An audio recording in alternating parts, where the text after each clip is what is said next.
Sorry, family. Tech difficulties almost took us out, but we did finally prevail. The Russians! Fam, the QB plot thickens. I mean, it's getting really weird now, man. 49ers owner Jed York has now made clear he has no issue, none whatsoever, with keeping both Jimmy Garoppolo and Trey Lance on the roster. He gets real crazy with it. I mean, this green light given the Niners by the owner to do whatever they think will benefit the team will certainly fuel the fire of those who want Garoppolo the hell up out of San Francisco. Tonight, go to the phones for your thoughts on how Jed York may have added to the anxiety of the 49ers' ongoing quarterback controversy. And it didn't turn into a controversy until just a little bit, right? Of course, everybody thought what's going on now was never in anybody's imagination, even mine, and I'm a Jimmy dude. I didn't see this coming a mile away. So, oh, by the way, Arden King has just left the building. It's official. According to Lombardi himself, Arden King replaced Gary Hyder, and Gary Hyder replaced Arden King with the 49ers, unquote. Meanwhile, the Jaguars announced that they have signed Arden Key to a one-year contract, as you already probably know. According to NFL Network reporter Mike Garafolo, reported that the deal could be worth as much as $7 million. However, not enough details have been reported as of yet to know the true salary cap and compensatory pick implications of the signing, unquote. I think we all knew that Key was going to go where the highest bidder was willing to give out the highest amount of money. But like Gary Hyder, I suspect he'll be back next year. Come on, man. Y'all know I was playing, man. I'm just going out to see if I can get paid. You know what I'm saying? You can't blame a man for wanting to get paid. Can I come back? I can't wait till this time next year. Remember, Hyder left thinking he was going to go get the big payday, and he did. And then Hyder is all of a sudden back in San Francisco because it's the best program on the planet as far as football players are concerned. Got Kish Kasurik, especially on defense. And he's paying for a substantial amount of money. So let's see what happens. I wish him well because I wish he would have came back to San Francisco. So I ain't wish something bad on him. But let's see what he does with the Jacksonville Jaguars, which is nothing like the 49ers organization. And besides that, he's going to have to deal with Trent Baalke, and that's not going to be a good thing. Half the time he's going to be wondering if he's coming or going.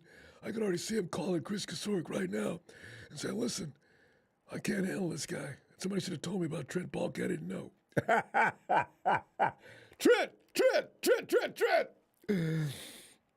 Let's get into this right now because I'm late. I know. Jed York said if the comparison of going from Jimmy Garoppolo to Trey Lance invokes memories of when team went from Joe Montana to Steve Young, he would, quote, up for that problem any day. By the way, those who immediately took that opportunity, well, Jimmy Garoppolo, he ain't no Joe Montana.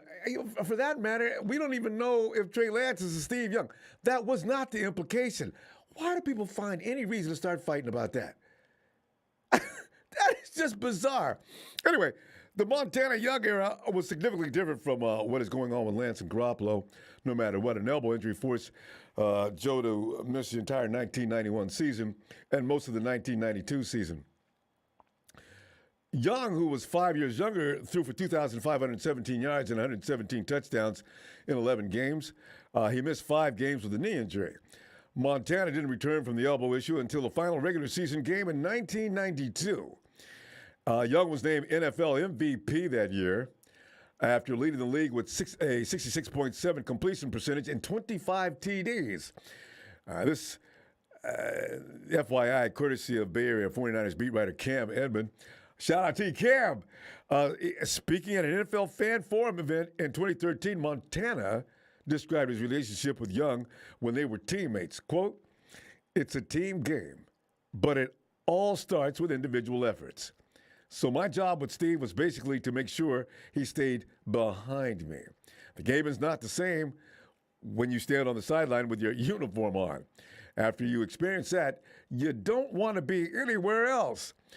We had a working relationship, but it was one of those things where I didn't care if it was Steve Young, Steve Bono, Steve DeBerg. I had my whole bunch of Steves. It didn't matter who it was for me. It was my job that I felt I had to make sure they stayed over there watching me as long as possible. But it's a competitive relationship. I didn't feel bad for him, unquote, Joe Montana. There didn't seem to be any tension between JG and TL last season.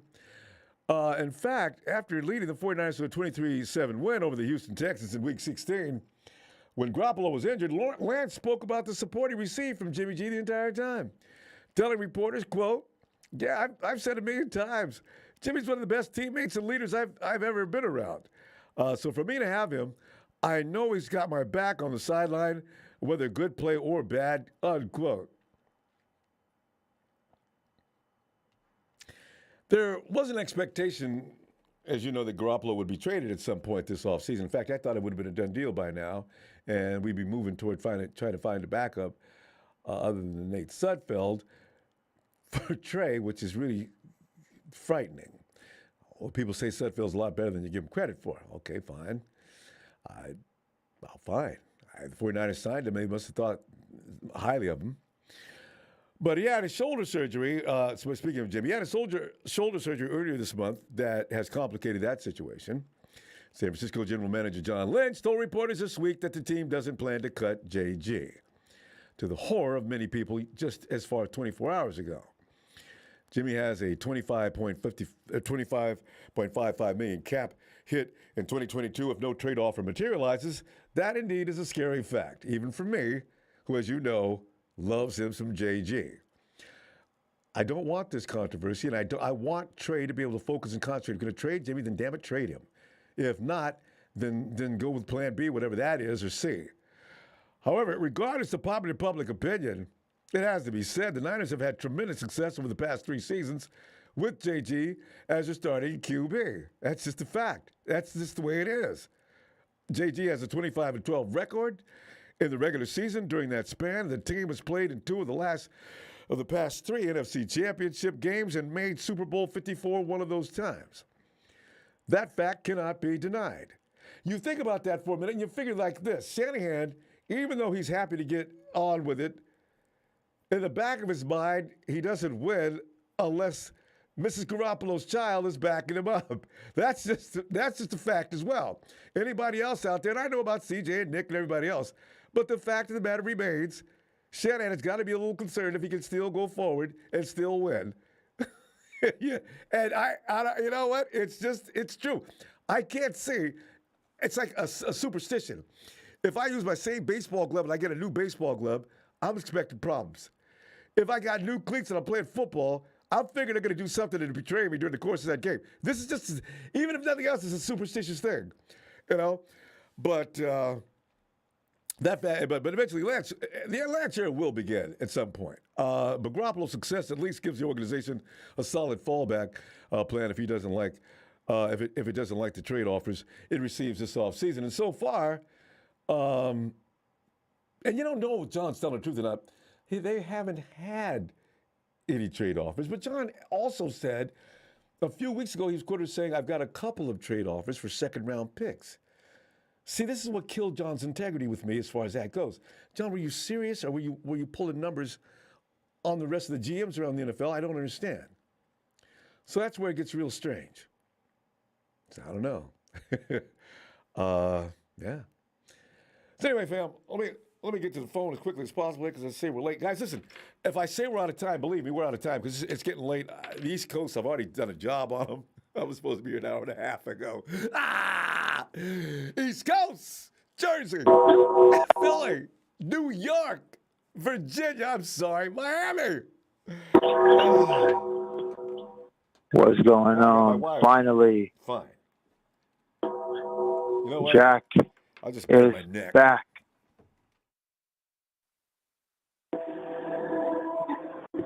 Hello. Jack, come on in. God. Jack, come on in. Finally. Finally, Jack is back. Obviously, you didn't hear the trailer of the Undertaker song that I just played. Trolling my boy Trey today, as we did Trez last night. How the hell can you compare these two quarterbacks in Montana? Jack, Jack, Young, that wasn't the implication. Jack, explain to me why you thought that's what he was talking about, though. You know, he's just done lost his mind. You know what I'm saying? He knows he ain't never going to be Eddie DeBartolo. You know, I compare his relationship to the DeBartolo and Denise, like, you know, my failed two, my two wives. You know what I'm saying? The first one abandoned me. The second one won't abandon me. You know what I'm saying? The first one abandoned me. The second one won't abandon me. Too much information, Jack. What he is, you know, he's a little mommy's boy, mommy and daddy's boy, silver spoon fed, and all that stuff. Man, listen, hey, we got Trey Lance. He had a year under Garoppolo. Now he got Brian Greasy, who Shanahan says is one of the most intelligent players he's ever been around. So, you know, when he worked with him in Tampa Bay and stuff. So, I mean, I think it's a win-win situation that he's going to get that other side, that he's also worked with his dad and everything. So I'm kind of excited about that. I like this new kind of feel. I don't want the same stuff where, you know, quarterback coach just comes in and says, this is X and O and Y and Z, now go do it, when somebody's going to show you how they've done it, you know? So, I mean, all this jibber jabberish from Jed York, because, you know, he don't get no limelight no more with his Donald Trump haircut. You know, I mean, come on, man. Huh? This stuff ain't right. This stuff, but you know what? I mean, he needs a guy like, you know, Trey Lance needs a guy like Debo Samuel's, obviously, you know, coming back. He got that veteran leadership. You know, he's an all-pro. So he needs him. So, you know, I mean, when you got the Jets with all these picks and, you know, all this stuff happening with Tyrese and Devontae. I mean, if you got the 4 and 10, I mean, there's been crazier stuff, Ronbo. But if you give me a 4 and 10, and I mean, they got a couple early seconds, and they could, you know, if you give me a 4 and 10, you know, with all the people we have to pay, I mean, I'm gonna listen. What about you? I mean, you know, a 4 and a 10, number 4 and 10 with these wide receivers coming out. What's your thoughts on that? Wait, Jack, are you speaking of draft picks, a 4 and a 10? Yeah, the number 4 pick and the number 10 pick of this year's draft. The New York Jets. And speaking of the Jets, they're going to clean house. And the Jets want a top receiver anyway. Well, they got their choice. I just wonder why they're so concerned about paying that top dollar. But you know, Jack, the draft is always a crapshoot. It's a shot in the dark that you hope is going to hit something, and they'd rather have somebody that's legitimate and already done it. And that's why they're waiting for the 49ers to just hesitate one moment. And okay, here we come. Niners, take this pick. I tell you what, we'll give you 4 and 10. Just give us Debo.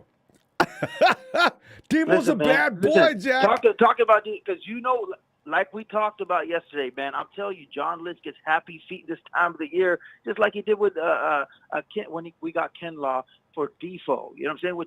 Which obviously we know Kinlaw is not Defoe. You know what I'm saying? We don't want to do it. But if you give me the number 4 and the number 10, Ronbo, I might have to talk to you. I'm going to listen. Yeah.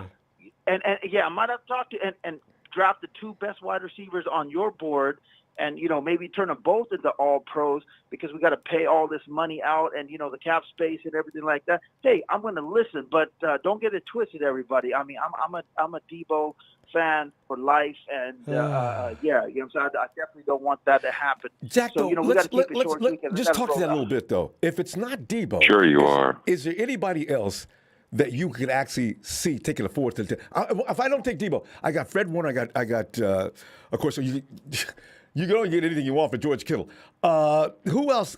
You see, the thing is, 4 and 10 would address one of the most serious problems the 49ers have right now. They would get a wide receiver, a speedster. And I'm not saying we need a wide receiver. We do need some speed to top off that defense, that coverage. And you get a 10, you got an offensive lineman. It's whichever one you want, and you need one really badly. Ooh, that's, Yeah, I'm not touching anybody on that defense after Arden Key just left. DJ Jones, K1 Williams. You know what? We need some stability. I don't know what's going on with Jaquaski Tart. We need some stability on that defense where they've been with each other. So I'm trying to keep everybody intact over there. On the offensive side, I would hate to trade Debo, but goddamn, you give me the 4 and 10. I'm not going to do the same thing. If that was a trade, what I would do is I'm spending them both on wide receiver, just in case one turns into a Javon Kinlaw, the other one won't. You know what I'm saying? So John's happy feet ass doesn't have to get Chris rocked or something. You know what I'm saying? By the 49er Empire. But yeah, man, I'm keeping it rolling. I got to hit the road. Good morning from London, everybody. But New York, but don't get it twisted. I don't want that trade to happen. I love me some Debo, and I want to keep Debo, everybody. So New York Jets fans, keep my wide receiver's name out your mouth. The 49ers are about to give it Debo. That would be a PR nightmare. People to hate. Oh, they'd hate the 49ers for that. All right, Jack. Enjoy that day. Man. Good morning. And Mario Lingland. All right, fam. All right. Keep that coming. Peace. Peace. Rakim, say, how you doing, brother? Where are those idiots now? They kept telling you to take the Jimmy G poster off your wall. Now this kid gets shot out.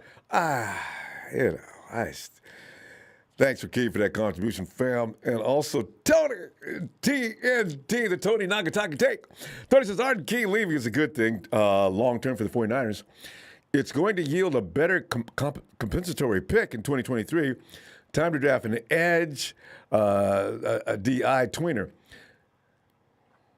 Good things could come from it, Tony. That's true. That hasn't been worked out yet, but yeah, I don't know what compensatory pick we're going to get. Thanks, Tony. And by the way, let's go to the land down under. Tony.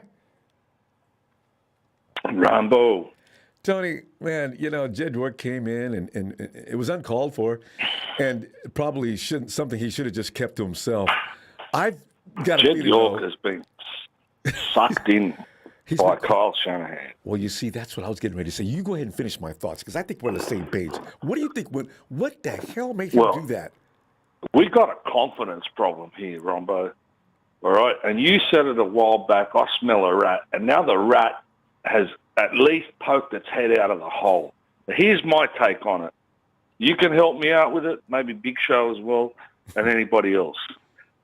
Is it possible, all right, we're starting Trey Lance. Make no mistake about that, all right? Okay. But is it possible that Kyle went up to Jed and said, hey, Jed, guess what, mate? What? Look, we're going to start Trey, all right, next season. You comfortable with that? Yeah, mate, I'm comfortable with that. Okay, so Jimmy's still on the roster, okay? All right, are you comfortable with this? What happens if we start Trey and for some unbeknown reason we go 0-3? And Jimmy just happens to be hanging around. Right? Just happens to be. And we, okay, and we pull Trey Lance off. We put Jimmy G back in. Next thing you know, the team starts to fire, all right?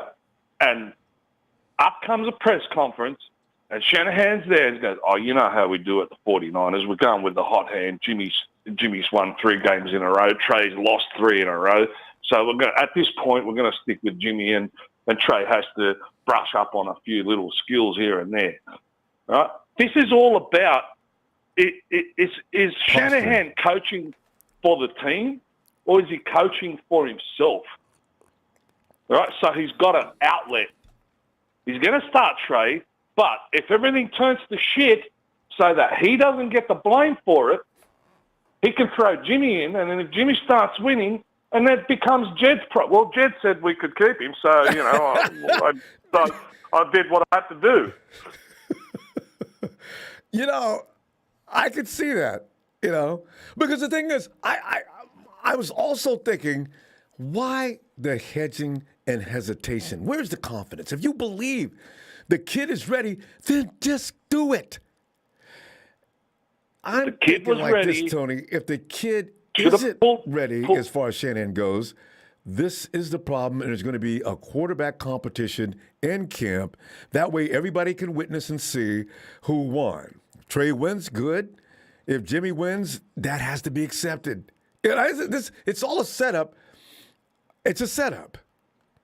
Did you see him in the press conference? He looked like it was the first day of school. He had his shirt buttoned up all the way to the top, neck. and he was getting smashed by reporters, and he was acting like a little kid. Oh, this, that. You know what I mean? Did that look like a man of confidence to you? Did that look like Robert De Niro with his shirt unbuttoned saying, you wait till you see what we got planned for this year coming up, mate. Just wait till we get on the field. I'll show you boys. Don't forget, all right, one of his disciples has stuck it up his butt crack already. He's won a Super Bowl on him, all right? And then you've got Robert Saleh on the other side. You've got to give him a couple of years with the Jets to make a team, just like Kyle had the chance to make a team. And what's the other guy's name that went to the Dolphins? Mike McDaniel. You've got to give him a couple of years. Are they going to win a Super Bowl before him? They're going to be competitive. Yeah. Okay, so this guy's looking at it. To me, it sounds like he's comfortable with it because either way, if we go 0-3 or 0-4 and we chuck Jimmy in and Jimmy starts winning again, well, he can't get the blame for it, Ronbo. He just palms it off to Jed and says, Jed said we could take Jimmy. I did what I had to do, brother. You know what? That's going to cause a whole lot of trouble. Here's the thing about that, though. If that should be, if the scenario plays out like that, now you're going to say, Jed's going to say things like, well, guys, I'm willing to excuse the fact that you probably jumped a little quickly on that trade with the first-round draft picks, and Trey is going to take a little longer than you anticipated. I'm willing to go another year to see if this can develop. But beyond that, I'm not thinking about redoing Jimmy's contract. So whatever you do, make sure it's the right move next, Tony, what you just did was created a formula for an absolute meltdown in San Francisco. It really could get exactly. nuts. It really could. It could. And as far as Debo goes, every time I hear somebody say, trade Debo, I get this sick feeling in my gut. Like, no. Because you've got a guy that can do two things. He can be a receiver. All right, later on in his career, if he falls off a step here and there, you can still use him as a running back, and he's got yak coming out of his ass. He's a yak master. You give me yak blokes any day of the week, I'll take them. Those are real football players. Exactly. Debo's not going anywhere. It would be a PR nightmare if fans looked up and say, oh, you guys, you won't get rid of Jimmy, but you got rid of Debo. Oh, my God. Jed, all of them would have to have bodyguards to go from point A to point B around any area from now on. Woo, that'd be bad. Is Kyle another D Ford? Just sucking money out of the organization. He'd be called D Ford. He'd be called a bunch of bad names. Tony, great stuff. Listen, I'm going to tell you what let's let some more news develop. I'll be seeing you Friday, okay? All right, brother. Shout out to everyone and see you in the next chapter. Thanks, Tony. Looking forward to it. Have a great day. Cheers, mate. Cheers. Big Show says it's not a PR nightmare. If Adams Hill can get traded, he's got a good point. So can Debo. They're bigger names than Debo. It's a cutthroat business. And, once we all come to grips with that fact, then these high-impact punches don't hurt you so badly. Boy, but that would really bother the show. I got to tell you, man. I look up and see my boy, because Debo's like a human highlight reel. I love watching him play. And all of a sudden, he's going to go provide that somewhere else. Hey, John. Ronbo! John, come on in, man. He's a 49ers Ultimate Report. John, you've seen Jed strutting around and saying things probably that he could have kept to himself. And what are you thinking since now the cat's out of the bag? John, you got any conclusions to draw from that? Yeah, so, Ronbo, before, I answer that question, so the first thing I want to say is that when I heard Arden Key left, I'm gonna be a little bit honest. I was a little bit upset, but after I read Tony Nakatani's, if we're gonna get a compensatory pick, Yeah. it's a silver lining. So Kind of works out. so that's it's a little positive, for me because, he played really good at the end, at that second half where we were winning games. He did really, really well for us. And unfortunately, just like, every player that they want to be paid and they want to be paid fairly. So I wish him well, but that's just, something. But yeah, Jed York and John Lynch. I just want to say one thing about that though. John, I didn't even know we were eligible for a compensatory pick with that kind of move. We didn't sign him. We didn't try to sign him. I don't know if we tried to sign him or not, but he left on his own free accord. He had a 1-year contract. He wasn't our property. So I don't understand how. Yeah. I don't understand how we get a pick, but I'm glad if we do. I'm delighted. But but go ahead. Well, I hope Tony Nakatani's right. But back to Jed York. For many people who know me, I am not a fan of the Yorks. Just plain and simple. And last year he said the same thing. First, I will be comfortable with Jimmy Garoppolo playing 2 years. Finishing that contract, keeping Trey on the bench. And then this year, he said it again. Oh yeah, hey, if we got to play, Jimmy Garoppolo, we'll play him. He is the owner of the team. So if he says something, you have to take, 100%. It is his team. Now, at the same time, maybe he's just trying to, like what the Niners have been doing in the last few years. They're either playing the media or they actually believe what they're saying. So we don't know. Like since like the last year of all the fiasco with the Mac Jones, Justin Fields, Trey Lance, it's hard to really try to understand what they're trying to tell us. Because if someone who's like, say, still supports Jimmy Garoppolo and they hear that, they feel a little bit, all cool and no worries. But the reality is that we can't keep Jimmy for another year. And the problem is that I think Jimmy, personally, is my opinion, he probably wants to move on and get a fresh start somewhere else. Because if he has to come back, Probably. and do this thing all over again, it's really going to get toxic, in my opinion. Because like Trey Lance, he's getting ready. Plus, he was a third-round pick, and I said third this. pick in the first round. Yeah, third pick in the first round. I said this, is that you don't draft a third-round pick quarterback to develop them for 2 years or 3 years or 4 years. You're drafting a quarterback to take over the job and, be the starting quarterback for, many years to come. So, like, man, I don't know what John Lynch did. And I heard you say earlier, like, John Lynch, I think he just has to suck it up and just admit it. He screwed up. Because, Jimmy Garoppolo, for some people who said, oh, we can still get a first-round pick, I think the price was too high. He announced he had surgery, and teams just got scared. So that's just, the situation. And I don't know what's going to happen now. Like I said, I don't know. I know some people are saying, oh, we might cut him, or John Lynch says we're not going to cut him. To be honest, I don't know that situation. But at the end of the day, I'm rolling with Trey Lance because we drafted him. We have to see what we have there. So that's just my feeling about that situation when what Jed York said. Because I know they all sit around having these conversations. I think Jed said too much, and John probably says, boss, it's the kind of comment I wish you would have kept to yourself. Why?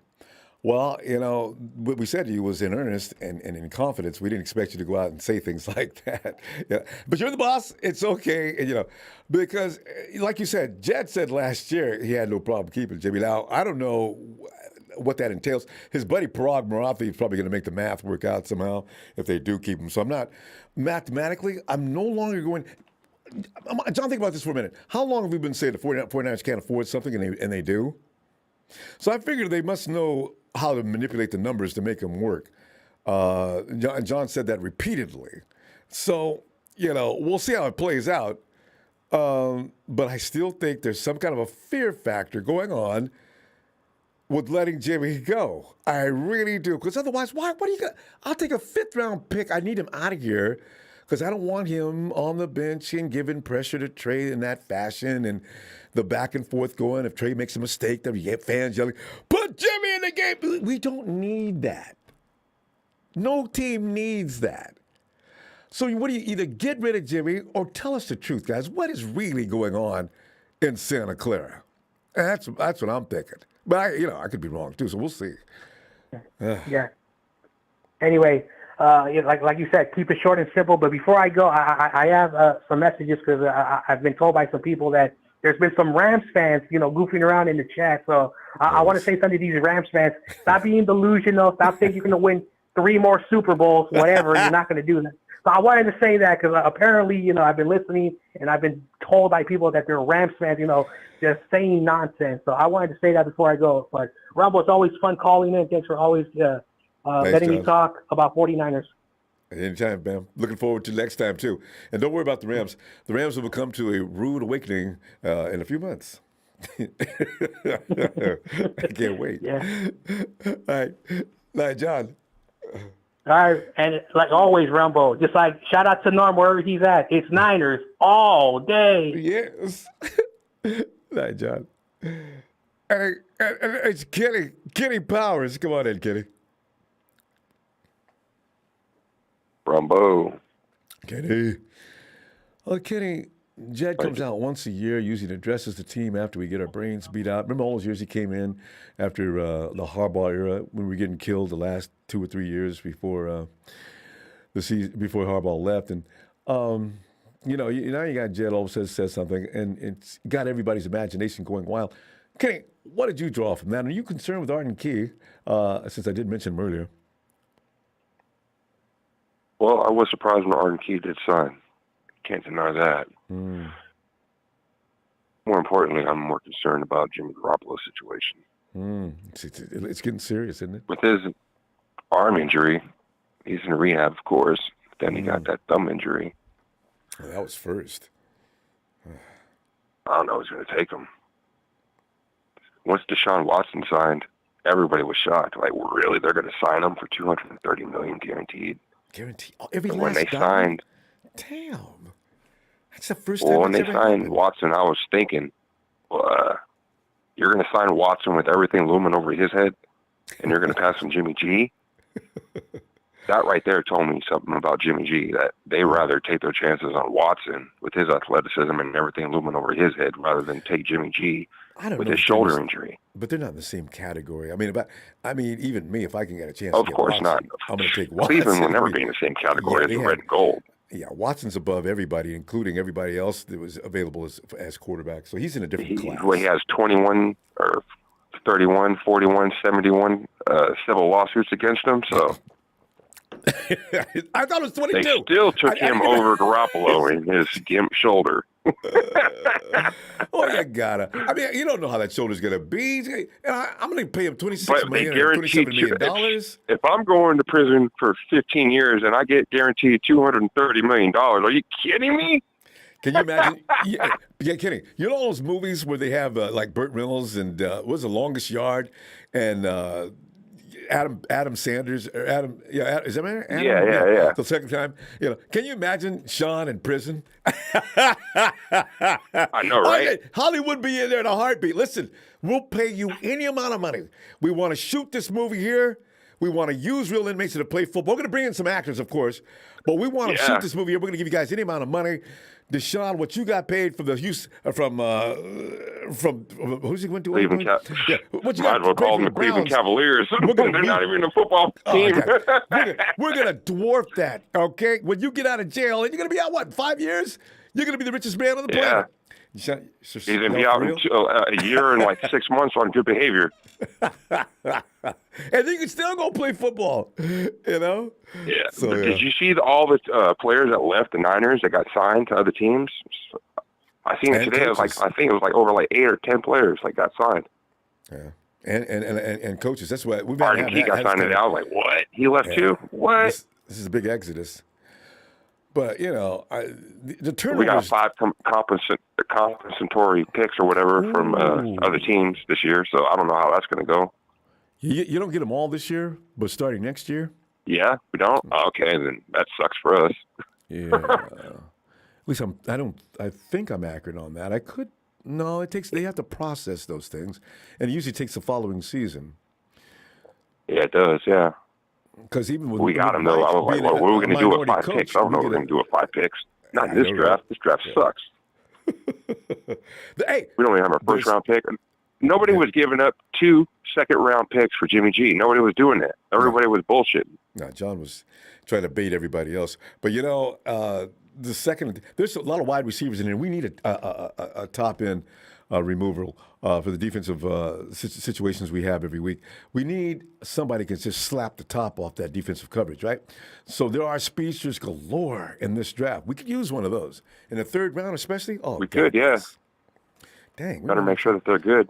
Better make sure they can catch a ball. Oh, no, it's okay. If we get some defensive players, we better make sure they can intercept the ball instead of Tarts, dumbass. Went right through his fucking hands. I know. And hit him on the chest first. That's what scared me to death. I says, Jesus, man. It actually went through his fingertips and hit his chest. I was like, what the hell? I mean, that was game right there. That would have been it. Yeah, that would have been the game right there. I'm still bitter over that shit. Pardon my French, but I know I haven't called in over a year, but just been dealing with life, That's how it goes. It happens, right? So we got those. But I've been checking in. So. Okay, it's appreciated, right? And then the chat and everything. The chat. Yeah, man, we got to do something with Jimmy G. We got to get Trey Lance on the field. Everybody's scared about, he can't do this, can't do that. Well, he can't do nothing on the practice squad, so. Or in practice. Eventually, he's going to have to get on the field and show us something. So, eventually, when's that day going to come? We got 2 starting quarterbacks on the roster now. Yeah, I just don't. I got so many angles I'm thinking on this, but I can't figure out which one could. Yeah, there is. There's millions of angles you can look at this. If you go on YouTube and look at all the podcasts, everybody has their own perception of where it's going to go. It's like nobody knows. York ain't saying nothing. John Lynch said he had 2 picks on the table about 2 months ago. I heard on ESPN. Yeah. Now everybody's saying, "Well, no, those picks weren't there. They weren't there. He was just bullshit." I was like, all right, bro. You heard about the one though? Everybody thought it might have been Washington. And then everybody's saying, when Jimmy G's shoulder's going to heal up, teams are going to start plotting for him. Like, who's going to plot for Jimmy G come June or May? It's too late. I know. July. That's what I'm saying. You think somebody's going to trade for Jimmy G July 4th? No. And think about that for a minute, Ronbo. You got to teach him a new offense. It's July 4th. We have no quarterback. We're going to get Jimmy G, and he's going to come in a month or maybe 6 weeks and learn the offense like that. And nobody's going to give up anything at that point. And not in July. Come on. 26 mil. 26. No, 27. Nearly 27, yeah. 26. There you go. 26. I knew it wasn't going to happen in the first place. When did he do that money? I heard he's due in a few days. And then I heard, well, if we wait till training camp or whatever in August, the day before, we can cut him and we don't owe him shit. I was like, what is it? Does anybody know? I heard 27 million. I heard 25.6. I heard 26.4 million that we're owing. Nobody knows. It's a cap impact. It's 25 point something. But his salary, I have no idea. But it's somewhere between 25 and 27. But the thing is, I know you got to go, Ronbo, but thanks for the platform, and I will be calling in, dealing with my stuff. And shout out to the Empire, shout out to management and everybody helping you out.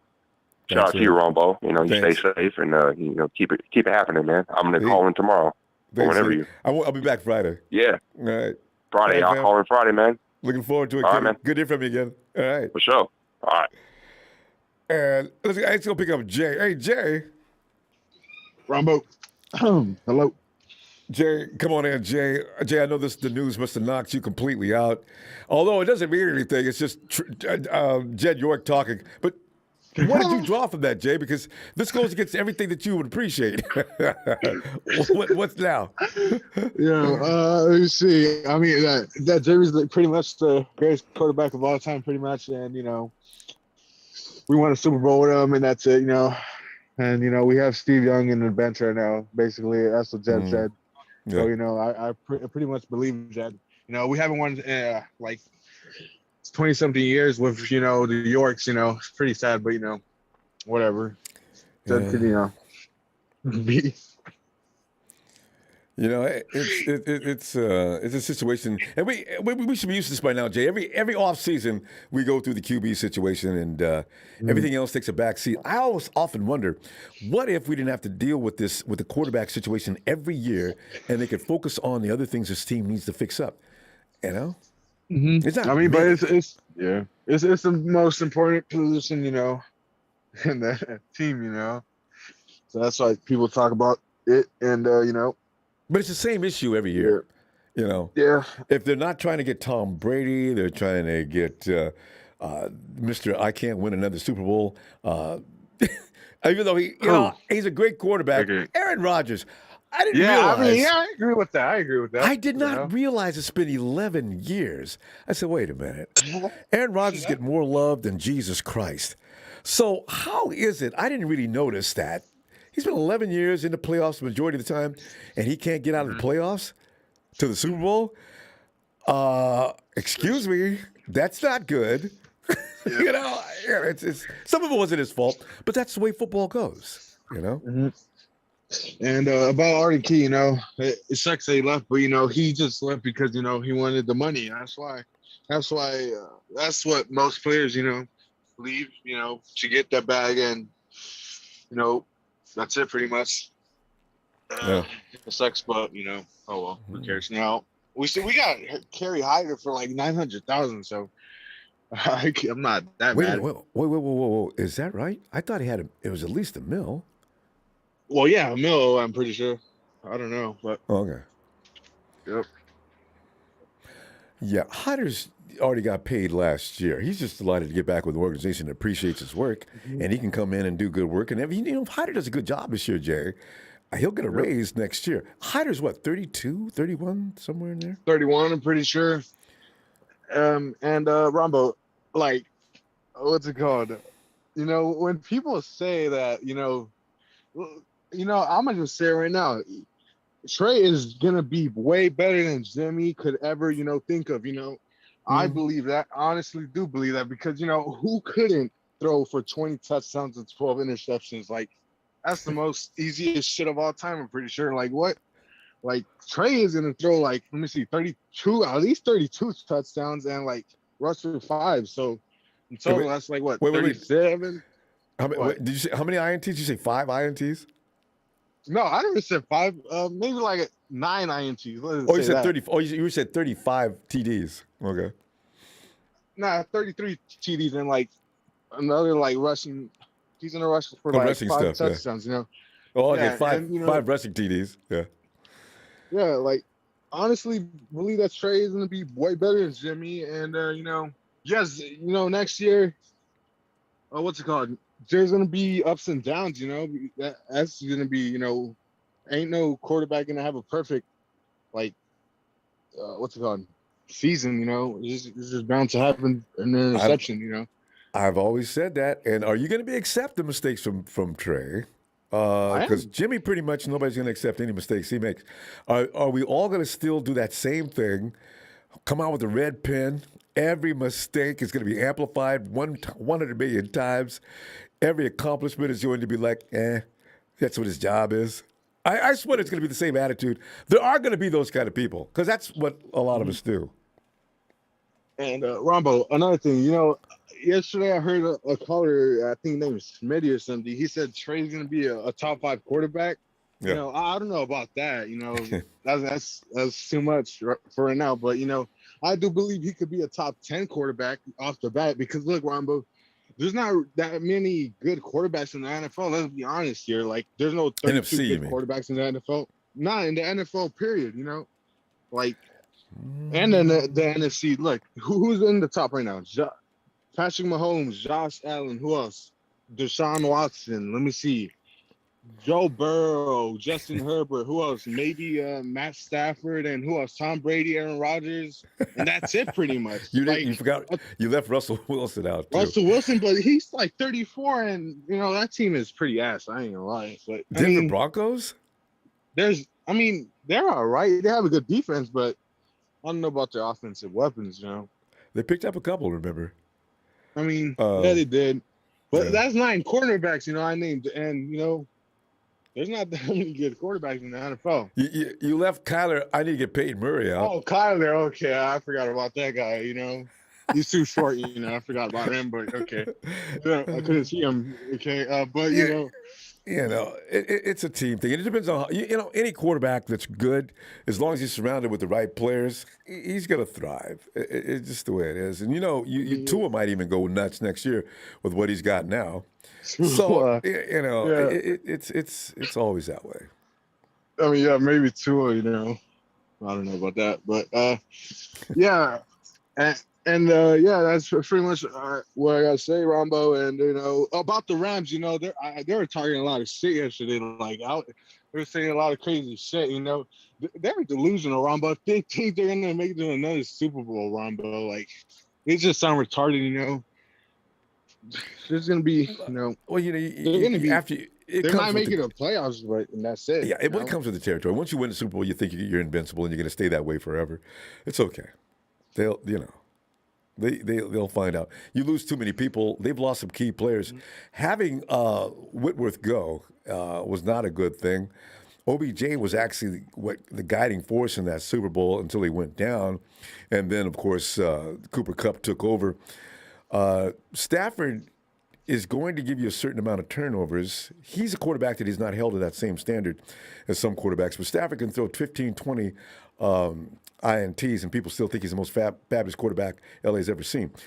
But if that works this year for him to win, it's going to be another story because, you can't get away with that all the time. He's a turnover machine. The thing about him, though, is that he actually throws like 50 touchdowns or 40-something. So, he's throwing about Matthew Stafford's got to be throwing about 50% of the time, if more, not more. I mean, he's launching that ball on every other snap. That could be what gets the Rams into trouble. Yeah, but I don't really care about about the other teams in the NFC right now. And the NFC West, I feel like we're probably in the second right now behind the Rams. Maybe. I know we got to say that. Yeah, we got to say that only because the Rams won the Super Bowl. We got to put ourselves behind them for now. Yeah. For now, yep. But I do think we're going to kick their ass next year. So, I can't wait to see what happens with that. Hopefully, we don't face them in the first 5 weeks. Hopefully, later on and stuff. I wonder what that schedule's going to be like. That's the schedule. I want to see that. But I'm gonna let you go, Ronbo. All right. You have a good day. All right, Jay. Good to hear from you. I'll be back Friday. All right. Let's go check out the law. Hey, Brian. All up in Ronbo Sports. The law says, know your role and shut your mouth. That's talking to you, Rams, in particular. Same old sorry ass Rams. Brian, you got the quarterback thing. We go through this every year at the same time ever since Garoppolo arrived. And now Jed came in and joined the party this year. He didn't do that for the last couple of years, right? Now all of a sudden, but Jed did say something alluded toward what's going on right now about he'd be fine with keeping Jimmy Garoppolo for 2 years, not knowing at that time when he said it the first time what the money situation was going to be with the 49ers. But now he comes out just fresh yesterday and says, I'll sign me up for that all day. Really? I would have thought you were on the other end of this and probably didn't appreciate Jimmy still being on the team, taking all that money out of your pocket.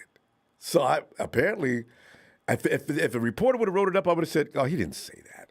But it was recorded. He did say that. What are you thinking about this? Ronbo, why is everybody playing when it comes to Jimmy G? I mean, let's just keep it simple and stupid. If you're gonna move on from somebody, then you don't talk about it forever. Hey, no, you just move. You move on. You know what I'm saying? You get me. That's where I'm at. If Sally's your old girlfriend and you just not feeling Sally no more, you still going over house every evening, Right. You don't keep staying in contact with her. Your move should be, hey, I am discontinuing this relationship. You know, have a good life. I'll see you when I see you. You don't keep stringing those stuff along. So what's happening is, it's that everybody is saying, move Jimmy G. We got to get rid of him. Yeah.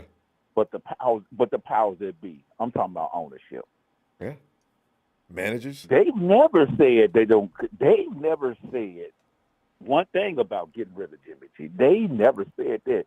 Now it's been fans. It's even been Media. some experts, you know, and a lot of us have said we should get rid of them and get this and get that. But Jed York ain't said nothing up until now. Jed York, you never heard Jed York anything like that. But Ronbo, when you want to move on somebody, you just move on. I don't talk about it all day. I wouldn't talk about it all day. I wouldn't talk about it. And every week, the same conversation. Do it already if you're going to do it. But what is this conversation? Well, we got a couple of first and second round picks. Really? No, you didn't. You didn't. Case in point, the who was that? The Indianapolis Colts. When they wanted to move on with Carson Wentz, they said, "Hey, we're not you're a good guy, but we're not feeling you right. We're not feeling you. We didn't like how you closed out the end of the season, so we're going to do this." And that's what they did. Immediately. They moved on, did. And Brian, and paid money to the Washington team. Take this dude now, please. We'll pay. Right. Yeah. That's the way you do if you're serious. Yeah. And Ronbo, who was the young quarterback that played for Washington, and they got rid of him? They got he was called in the strip club one time. You know who I'm talking about? They called him in the strip club, and they didn't like it, and they traded him. They traded him to Pittsburgh. And what was the quarterback? What was the young quarterback? I remember this, but I can't remember the situation. I remember, but I don't remember who it was. Yeah, but you know, Washington said, "Hey, we're not selling you no more, so we're going to move you." The league has changed over the last decade. You know, when you look at the highest paid player in the NFL in history with guaranteed money is looked at as a criminal in the state of Texas. And, you know, and that, see, this is the way things have changed. Ethics don't, when it comes down to if you're a good player, then we don't care. If you're sorry, you can go to jail and we'll see to it. Right. Yeah. It's the way it is. Yeah, I mean, there's no big old about it. You know, there's one thing about the league: when they want to move on from a certain player, individual, they move forward. There's just nothing else. I don't care who you are. Dwayne Haskins. Dwayne Haskins, who you're talking about? Yeah, Dwayne Haskins. I didn't know Dwayne had been caught in a strip club. Yeah, He was either a strip club or a club or something like that. But I think because he didn't have a mask or something. He didn't have a mask, you know. And they were like, Anyway, whatever he did, it was it got him traded, Ronbo. I hate to laugh, but you and they like, no, you're not our fit. You're not the face. You're not going to be the face and do what you do. So you have to carry a certain amount of integrity, Brian. You know this. You can't be. And Jimmy's lucky after that date he had a job. You know. Yeah. So I mean, you know, if they want to keep Jimmy, which I think they wanted to do the whole time, I think they never just officially said that they were going to move. Because if they want to get rid, they could have got rid of Jimmy, Ronbo. They could have got Jimmy before he had the surgery. But I just want to amplify that just a split second here. After the 49ers came back from 3-5, and Kyle was thinking about pulling them in, after they went from 3-5 and battled their way all the way back to the playoffs and won a crucial game against the Rams in the playoffs and got to the NFCCG, I said to myself, it's going to be interesting to see if the 49ers find a way to get rid of Jimmy now. Because, Kyle Shanahan knows that's his safety net. I don't know what it is with Kyle and Jimmy. Jimmy ain't the greatest quarterback in the world, even I know it. But for some reason, he works with Kyle's offense. Does Trey work with it? No, Kyle is probably hedging. Ronbo forever victory that was keeping him on life support with the Yep. 49ers. With every I mean, victory. broken bones. Yeah. Tore up shoulder, Right. bad hand. The boy showed character, and I think that freaked the 49ers out. Meanwhile, he's a nice guy about the whole situation. I think they're in love with him. They don't know how to get rid of him. Just like you said about the girlfriend. They can't move forward. They can't move forward. And then you have brought somebody else in. It's like you brought a new face in, but you can't get rid of the old girlfriend because nobody can fix the cornbread like you make it. I was glad you didn't say what I thought you were going to say. You don't know if the new girl can cook. You ain't know if the new girl can cook. True. But you know the old girl can do. Yeah. Brian, we're having way too much fun. We got to go. I'll be back. Brian, I'll be back Friday. Just tell them what's going to happen. This is an exciting off season. I'm telling you, it's crazy. Ronbo, shout out to you. Shout out to the 49ers faithful. And most of all, shout out for production because without production, we wouldn't be on today. No Ronbo Sports. And the law is finally out. Hey, Brian. See you Friday. All right, Ronbo, see you. And Bobo said, need prayers, fam. My pit bull, Jenna Grows. Oh, man, I really don't like to hear about Bobo, I'm so sorry to hear that. I hope Jenna gets it. Hope you got her treatment already, right? I hope she gets over that. I hate to see animals suffer, things they don't understand what's going on. Okay, I'm I over had here. that happen. Hey, yo, Amy. Hey, Leo. What's up with it? Man, Jed York, remember how we used to talk bad about him years ago? And he's been quiet ever since. And all of a sudden he came out today and dropped a wrench. He said that too. They asked him that 2 years last year if it was okay with him. Yeah, so it's not nothing new. But the thing is, he volunteered at first. Anybody asked Jed to say nothing? That was the media asking him about that. And like you said, he just decided to say what he said last year. And Well, they always try to find if it's true or what's going on, or see if if he feels different about the whole situation. I think they just wanted a bad reaction out of him, like, oh yeah, I don't agree to this. They need to hurry and get rid of him because it's not somebody getting fired. I think that's the answer they were looking for. That would have made my day. Look at Jed muscling up. Oh. Because you think about it, at the end of the day, what do they always say? Who really is going to have a player sitting on the bench for that kind of money if they do keep him around? That's what they're looking for. I already had that conversation with a few people. I said, man, y'all know what? Jimmy ain't go back up Trey at $26 million unless they could restructure him down to $2 or $3 million. But it was kind of, if you think about it, it was like the old Kaepernick thing. Remember they didn't want to play Kaepernick. They set him on the bench and he took a restructure. They played him that one year when what's the name was on the team, and I forgot what happened. I forgot why he couldn't play, but Trent Baalke made him restructure his contract. He's like, you're not going to play. Yeah, but he hadn't started yet, right? With the Harbaugh? No, he hadn't started yet. That was that 1 year. That was with when who was the coach? Chip Kelly was the coach. Oh, and you're talking you're not about going to play. No. You're talking about everybody's favorite backup, Blondie.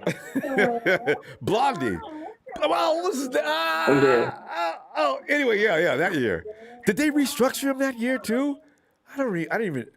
Because he came back from, he had several injuries that he had repaired on the offseason. And what's his name had won the job second half of the season before and then the next season. But I know they restructured him. I'm not sure. I think so. But yeah, no, it's not like I said, and also they did it with Kaepernick too. They were trying to let him play with Chip Kelly, and he was like, no. And so it's just those kind of things that, you're not going to keep a guy sitting on the bench, but, because they already said they figured everything out, like what we're going to do. They were trying to extend, what's the name, Bosa and Debo, so that they had already figured that out.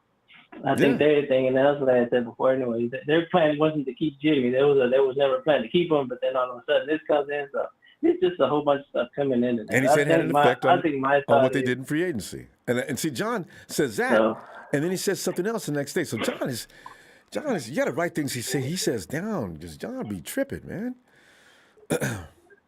No, they just want the media to talk and everybody and just keep and also keep the fans like, nope, we're not gonna let you guys know until we make a decision, until we decide. You think about it last year with the whole thing trying to pick up Trey. Everybody was saying, oh, we're gonna get Mac Jones, we're gonna get Mac Jones. All of a sudden, the day of the draft, they come in and say, oh, we're getting Trey Lance. So, and to me, it's just, I mean, I feel like what they're gonna do is hold on to Jimmy as long as possible because they can cut him day one or the day before the final cuts of the season, and they don't owe him a dime. So, that's what that is. They can hold him on as long as possible. At least cut him a week before. That would be cold. Blaine Gabbert might do that. Like I said, it was like on the last day cut him, and then you know what, Trey the starter. Because you think about it, why would you give Sutcliffe all that, $2 million just to be the backup? I'm like, why did you do that? That was just dumb. You should let him go, and you could have just talked to Garoppolo and like, you know what, reconstruct your contract and you can stay. We just want you as a backup for his last year, and then you can do whatever you want after next year. But they knew he wasn't going to accept that. You give him that much money and then say we're going to cut you down to a backup salary. It wasn't Jimmy. His agent wouldn't let him do it even if he wanted to. Yeah, no, it's just a money thing. I feel like he just did this so he can guarantee it, thinking he can guarantee his money, or at the end of the day he can say, all right, I'm not going to start, cut me and let me go. And at this point, I feel like it's up to him now. Like it's either he can ask for a trade or get to the point where like, you know what, just guys, just let me go. I'll find a team. But what's the point of getting cut now anyways? Like I said, they're still gonna have to pay him either way until this point because he gets cut. He's gonna have to get $7 million still from the 49ers. So at this point, there's no point of cutting him. Just keep him, and it's not gonna hurt your pockets at this point until the first start of the season. So it just you're not losing, you're not gaining anything. I mean, you will lose if you cut him because then you got to pay him $7 million unless he gets signed. But at this point, just hold on to him. What's the point? Unless somebody comes to call and tell me, oh, we'll give you Jimmy for this much. At that point, take him. I'm still thinking this is Kyle. Kyle does not want to give up Jimmy. I'm telling you, the man is scared. I think it's both of them. I think it's Lynch and Kyle. Like I said, I think they want something for him. They don't just want to give it. They want the Carson Wentz deal.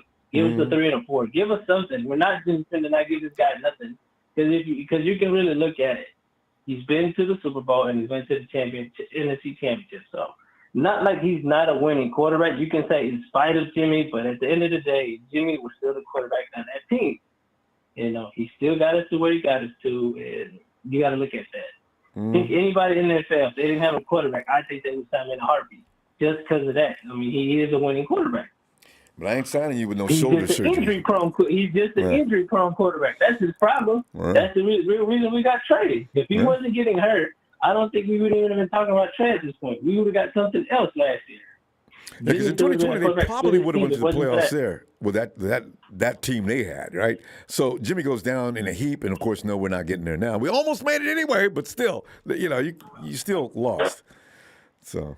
And then you think about it, because if it wasn't Jimmy, like I said, we went to the Super Bowl, and Tom wanted to come over 2020. Now, if we would have got rid of Jimmy then, and Tom would have went this, they didn't want to get rid of him then because of that. Like, he went.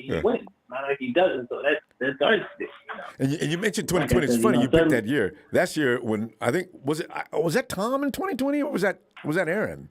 Yes, it was 29 coming off the 2019 season. And then Tom was like, I'm finna leave the Patriots, and that's when he went to the Bucs. That's right, because he won last. And won the Super Bowl. 2020 Super, yeah. Yeah, 2020. 2021, oh, that's true. It's the 2020 season and the 2021 Super Bowl, so yeah. It's amazing how things go when you just move bodies around. So, and Tom had the perfect situation in Tampa Bay. He had everybody he wanted, and they had a good defense. Everybody offensively he wanted. I mean, that was like Bingo Long and the Traveling All-Stars, that offense. Hey, everybody said anybody. I got one of the best running backs in the league. I got a wide receiver core ain't nobody can compete with. I mean, the table was set. And then Mahomes doesn't have his 2 tackles in the Super Bowl, and they run his butt off the field. And Tom's sitting back there sipping on Gatorade on ice and laughing and coming out and throwing a. Here you go. Hey, don't worry. You know what that reminds me of? That reminds me of the 2003 Super Bowl with the Raiders when their lineman was missing. Same scenario. He was I don't know where he was. He was missing too. And they lost the Super Bowl. And anytime the Raiders lose, that's funny. I said, but it's two AFC West teams. I said, oh, that's funny. The linemen were missing both times in the Super Bowl. That's some funny shit. Raider fans wanted to fight about that too. Man, y'all need to sit down and relax because you know you're wrong. You lost. That's the way it went. Oh, God. Well, their thing is they were playing Jaguar. No, the other funny thing is I think something is wrong with Tom. I don't think nobody wants to play with Tom anymore. I had this Bruce Arians all of a sudden retired. I said, oh. All of a sudden, retired. I said, oh. I thought Arians was. I said, oh, shocked. I think that is a Tom Brady thing. Cause I don't think they really get along. But then all of a sudden he's getting a job in the front office. So I don't know. Maybe he just doesn't want to deal with the coaching right there. I guess front office tells you right there was friction on the field. We're not firing Bruce. Well, I'm not going to come back unless I get somebody else in here. All right. Bruce, listen, you guys go to the front office. We're going to find somebody. Tom, who do you want? Hey, who does Tom want to be his coach? They said they promoted within the defensive coordinator for them. I think he's the head coach now. Okay. I forgot his name. He's a black coach. I just don't remember his name. He was the defensive coordinator for the Bucks, and they made him the head coach. See, Tom likes this. Don't have an offensive-minded person over there getting in my business. I need a defensive-minded coach like Belichick that has an offensive coordinator that I can manipulate and tell him what to do. I got this. I think that's kind of the same scenario there. If you think about it, since you just said that, Belichick is the defensive coach. So I guess kind of the same scenario. Getting arguments with the head coach. I'm like, no, let me do it. We got to go. That's what he's going to do anyway. Yeah, that's what he's going to do anyway. Well, we have Tom Brady. Let Tom Brady deal with the offense. Yeah. All righty, Ronbo. Hey, Emilio, I see you Friday. You have a good night. You too, fam. Yeah. There you go. So, by the way, it was Blaine Gabbert we were talking about.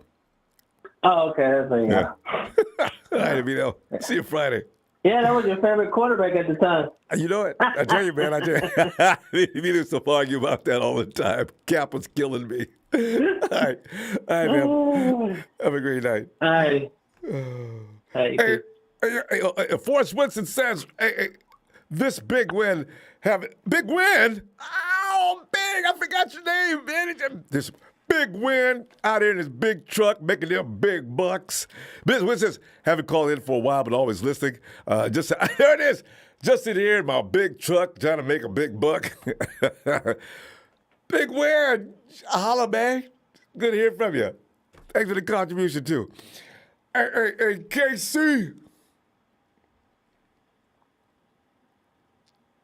Dude, was Emilio said it was Blaine Gabbert that got shot in the club? No. Blaine was the one who was took over for Cap in that second year when Cap was struggling, and the next year, Emilio remembers Cap getting his contract restructured. I don't remember that, but I do remember Cap coming back and sitting on the bench with Chip Kelly for a while, and everybody and their mom was crying about. But we got Chip Kelly and Colin Kaepernick together. This is what we all wanted. What is the problem? Make Blaine Gabbert sit down. And, and they finally did. And, that's what we're talking about. You remember that? That was only like 5 years ago? 6 years ago now. 5. Yeah. I vaguely remember that, yeah. Yeah. Anyway. Yeah, Chip, that was a marriage that didn't work out well. Oh, I got to tell you, though, Casey, and I'm not ashamed about this, but I still think Chip Kelly wasn't a bad offensive coach. I don't want him running the whole team, but remember every time we scored on every first possession with Chip Kelly? Almost every time? And what if Chip had the offense that the 49ers have now? I know Kyle's the best option, but Kelly would have made these guys kick ass, too. Anyway, never mind. Well, and he knew how to sweep the Rams, Ronbo. I know, right? Everybody, well, that's what we do, but still, there's only 2 games we won that year. Yeah. Rams, and you know. Damn. They did that in Frank's rookie year too. Yeah. That's why it still burns me up that they finally I know. beat the 49ers I at know. exactly the wrong damn time. Don't say nothing, It Rams. only Don't say took nothing. 35 flags. God. Anyway, we'll get him back. Ain't even worried about it. Yeah. I mean, Casey, man, you Can't got spell Jed York flag running around without talking LA. now. Huh? I said you can't spell flag without LA, Ronbo. I know, you know. But Casey, you know, you got Jed York all of a sudden said something, and it resonated throughout the Niner Empire. Casey, what did you make of that statement? Why was it necessary for Jed to say that? And was he telling you? So, because I don't think Jed's a good actor. I think he meant that. Yeah, I mean it's confusing. I feel like that tells me that it's really just up to John and Kyle. You know, Jed doesn't really care one way or the other. Mm-hmm. And But, he's not going to bother him on any decision. Yeah, like you said, one way or the other, doesn't matter to him. Yeah, I think they just kind of, you know, I don't know. Maybe they just panicked in the, you know, with Trey. They traded up for Trey, and then you know, we're just trying to play it by ear. And I don't know. Maybe they weren't so enamored with Trey. But And Jimmy wasn't supposed to do. We weren't supposed to do as well as we did. If we'd have got to the first round of the playoffs, okay, that's gay. All right, Jimmy, him having the ball, thanks, buddy. But you know, you get all the way to the end and you lose by 3, and it wasn't. You know, the team just plays well with Jimmy. Everybody thinks it's going to get so much better without him, and maybe that's true. I don't know, but if I'm Kyle Shanahan, I'm looking at how this team does get it done with him.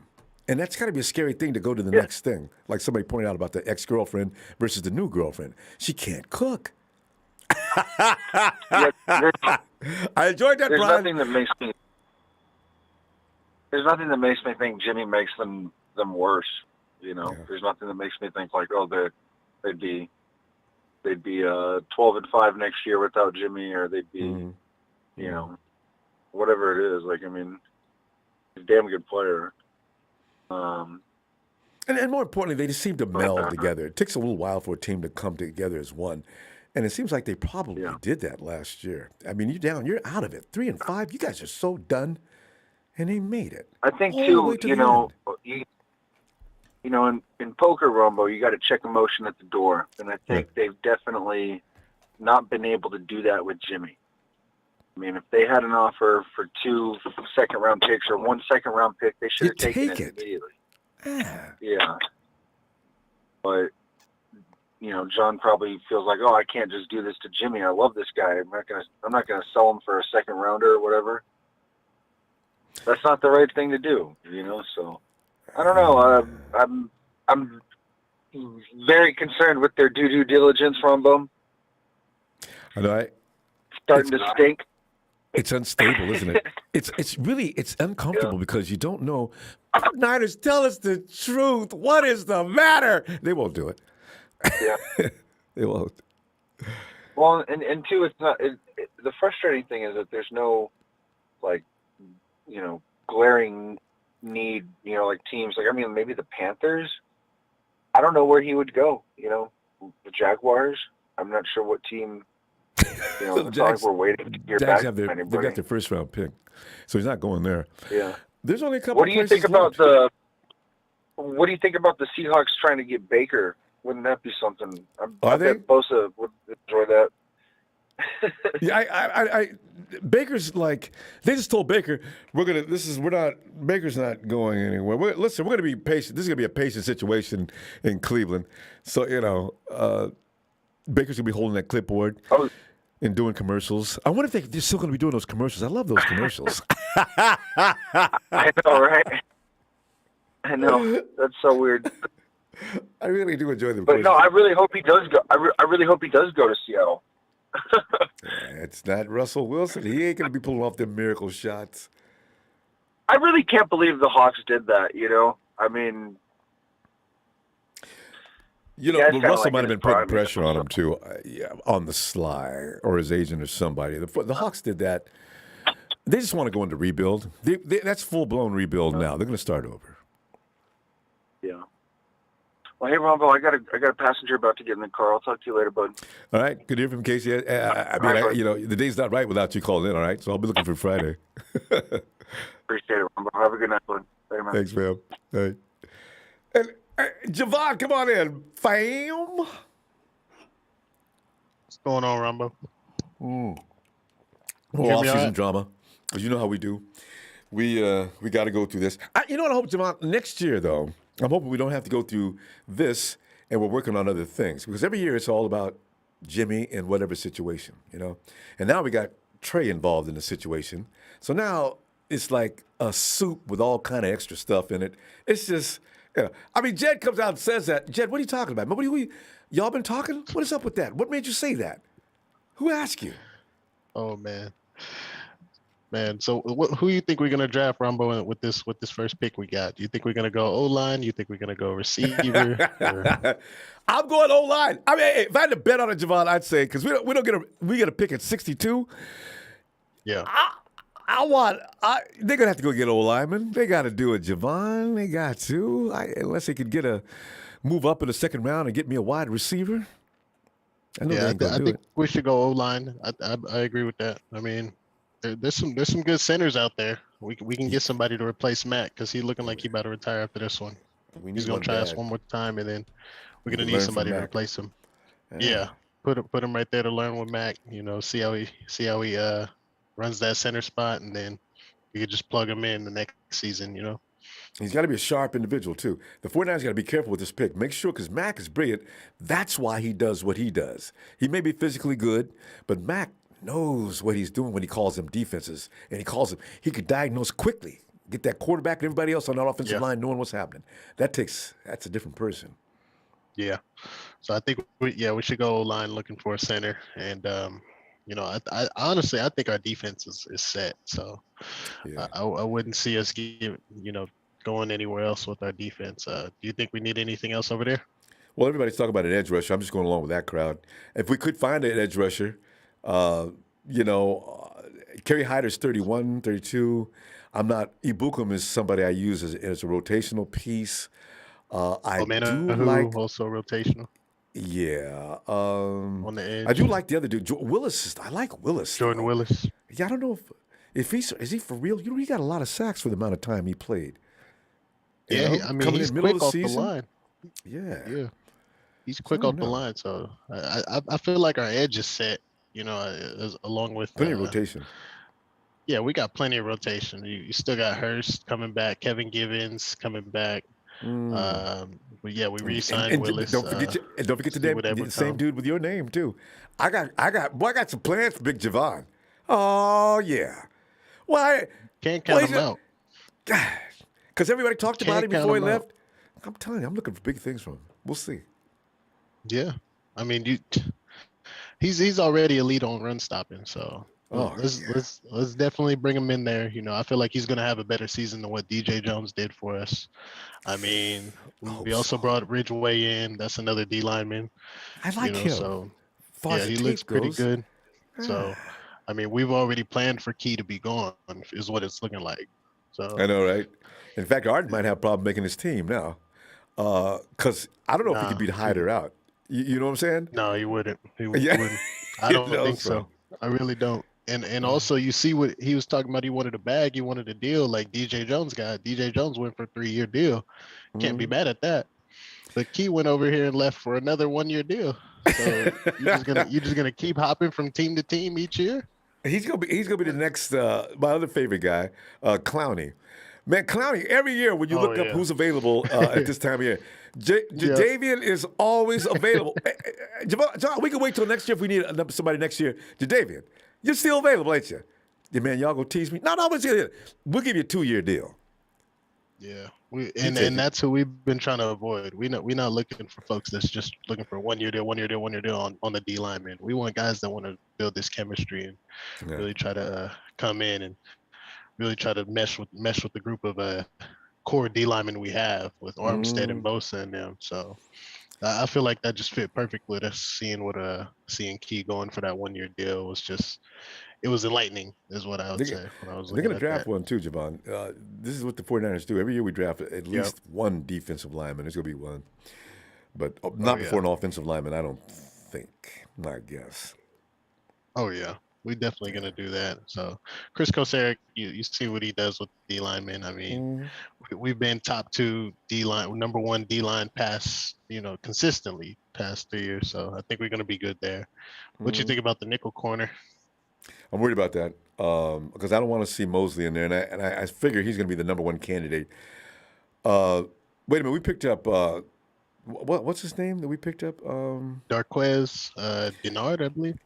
His name? Yeah, I don't know. I Denard's think they been on- want to bring him in to compete with Thomas and Lenore and just see like who's going to be the best out of these 3 to touch on the nickel. I mean, Denard's on what, his 8th team.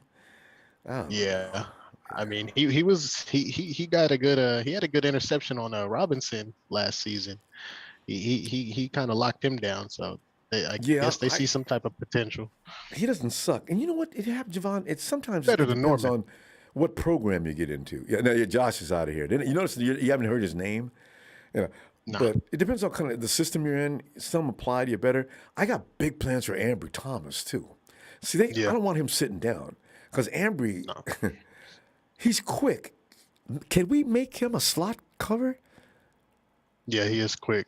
What he has to do is he has to continue to just look back at the ball a little more, and that's what it seemed like he really developed on doing as the season went by. So let's see how he runs it. I mean, like I said, I think they brought in that dude Denard to compete with him and Lenore. So out of those 3, we're just gonna see who really shows themselves and has them touch on the nickel. Yeah, because Diamador, he's not fleet of foot. So he's going to have to develop some anticipatory skills. Placement is everything with him. He's going to have to be like, when you look at our Talanoa Hufanga's not quick, but Hufanga's sharp. He pretty much knew where the ball was going most of the time. If he gets beat, he just got beat on that play. But most of the time, he puts himself in perfect position to make plays. I'm not sure which is more valuable, Javon. A great athlete, but you got, Tavares Moore's coming back, I suspect. Although they're not saying anything about him. There's another bad boy. And, that's going to be an interesting battle in that secondary. Yeah, it is. Because I think what they was trying to say was that Hufanga really didn't study the playbook how he should have. He was just going out there just flying around the way, just going more with his gut than anything. So let's see if he makes that adjustment on that end and maybe try to actually do some real good competition with Moore.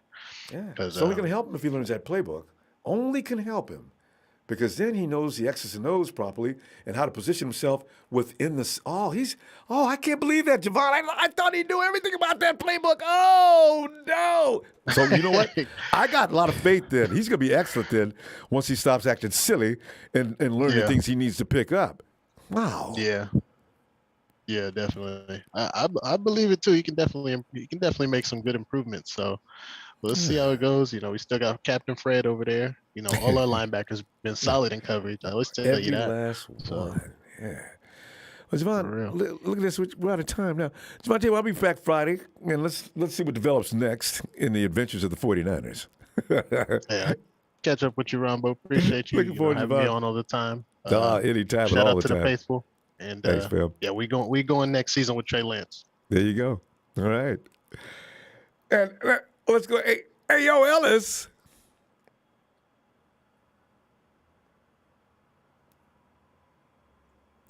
Sure, that's right. I'm good. Jackson. Ellis. Yeah. You got it? All right. So I can tell people making adjustments because I can hear every click. Hey, Alice, man, today was fun because I says, this is like, we can't leave this situation alone, can we? Jed, we watched Kyle sitting up looking like his buddy Chris Sims yesterday, looking like, I don't know what, there's so many cartoons I thought about with Kyle sitting there looking all clean shaven in the shirt, buttoned to the neck. I said, Kyle, what what is this? This is not the button podcast. What are you doing? So he's sitting there answering questions very politely, and then Jed comes flying out the door and he says what he says. I said, okay, this is interesting. Ellis, what are you making of all this? What's going on with the annual owners meeting? And Jed?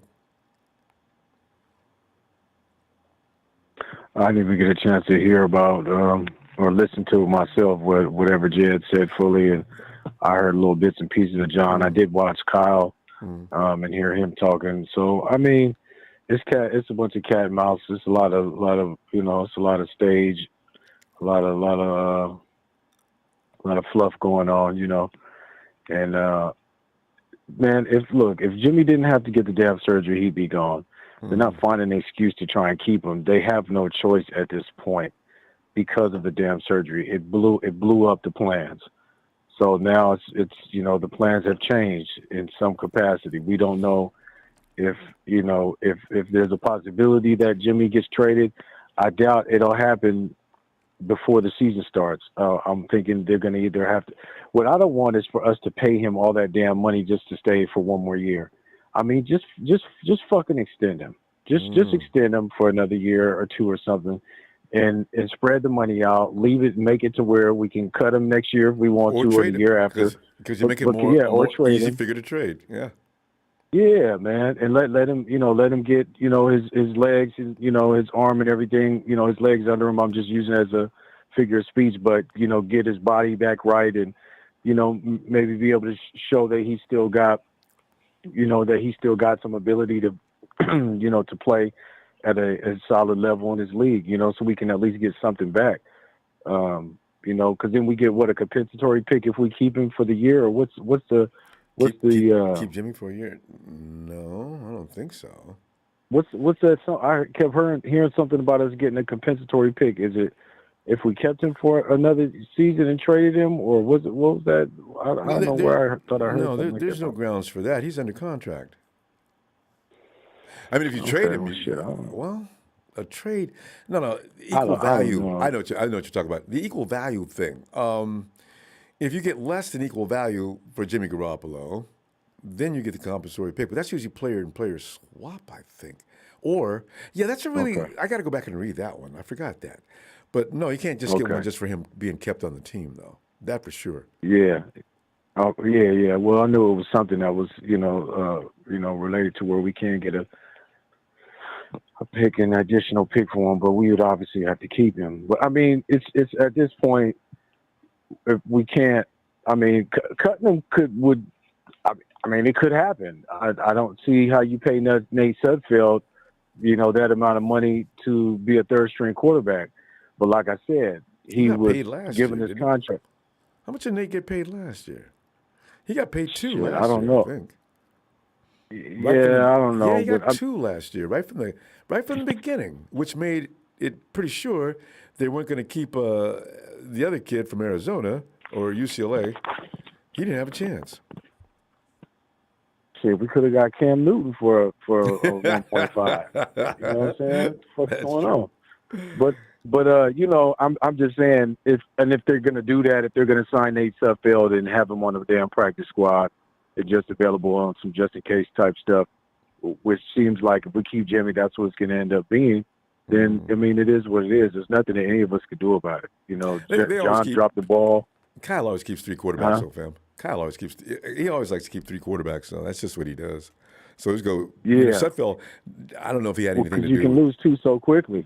You can lose 2 so quickly, or one can start playing like shit, and then you can lose the second one that you replace him with, and then you're out of quarterback. So Kyle doesn't want to ever be in a position where he has to have a wide receiver come in and play the rest of the game at quarterback, or like some other teams had to do. I think it was at the Bears or somebody the year before last or something, had to have a wide receiver come play quarterback in the middle of a game. I can't remember what team that was, but. Yeah. Oh, by the way, addressing your question too, this situation, Niner by Nature seems to feel that we can get a 3rd round comp if we keep Jimmy and then let him go. I've never heard of that. I'm thinking that's kind of maybe that's what I was thinking about, because I heard something about it and I'm like, well, shit. I mean, we could very well do something like that. But again, You still we just can't. You still lose the money. Maybe that's what it is. Yeah. You end up paying that salary, and so the league has found a way to get you some compensation. Maybe. I got to read into that a little further. That doesn't make sense. That doesn't equal out to being. Trey Lance has got what? Would he get like 30 mil or something? Well, yeah, he's his rookie contract. I think at number 3, I think he's getting around 10 a year. I don't know. Yeah. Total of like 30. That's what I was just saying around. If that's true, then I'm over by a couple of million. But yeah, I thought I heard 10 anyway. Okay. Yeah, but now I'm just I'm thinking at this point it's kind of just going to become. We're gonna get laughed at. People are gonna say, "What the hell is going on?" It's a mess. And John to me doesn't look comfortable.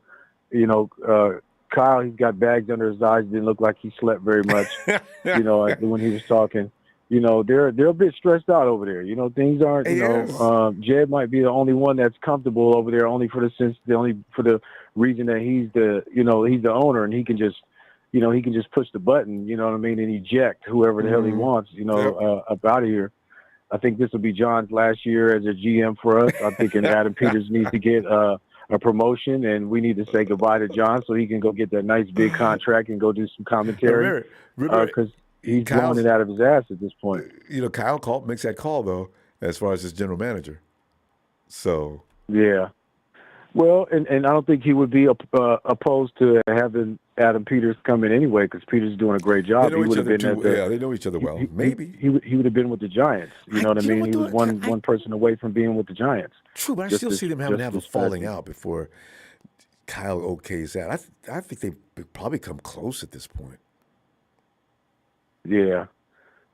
Yeah. Well, I'm only saying that because I think that John is he's fumbling a little bit, and he has talked a little bit too much, and he's kind of, they just didn't make this happen correctly, and I keep hearing about, well, what if they just cut him just to pay Jimmy back for him and Don Yee doing this damn surgery late, figuring that we were going to be left with nothing, and we were going to have to end up cutting Jimmy and getting nothing for him. But it's like, why the hell would he want to do that? But we don't know what happens behind the scenes. And that's what I keep praying about. I wish we get something clarified. Ellis, we're out of time. I'm gonna look for you on Friday. Friday. Yes, sir. Yes, sir. Appreciate you, Brother Ronbo, for the platform as always. And Thanks, man, wipe your feet, man. You losers over here in the chat, man. Because you're contributing to Rombo's, the channel and the likes and just the plays and everything. You guys come here because you help him put money in his pocket. But y'all got to find something to do, man. Marketing slow. You should start a channel. You guys should start a channel, and you can start with just the 4 or 5 of you in the channel for a long time, and you can wait like a whole year and do that shit every day. And then maybe you guys can actually have, about 10, 20 followers by the end of the year. You know what I mean? It sounds suitable for you guys, Get there, though. Get there. Fast. Peace and love, Brother Ronbo. Hit the like and subscribe, man. It's Niner for life. Love y'all. Shout out my family, man. Peace and love. And shout out to you, Ellis, and the squad for sure. We love them. All right, fam. Thank you, family. Appreciate you. Love you. Ready to go. He's got a comment waiting for you. Go check him out. I look for you later Friday. I know it's, I had to admit, some of the comedy that goes on here with fans who Raider Carlos showed up today, though, because I hadn't seen a Raider in a long time. Hawks fans have retired. Fam, that's the fun news. Larry Smiley and all those comedians, we're not going to, that's it. We're done. Hey, Tony. Bravo. You call them comedians.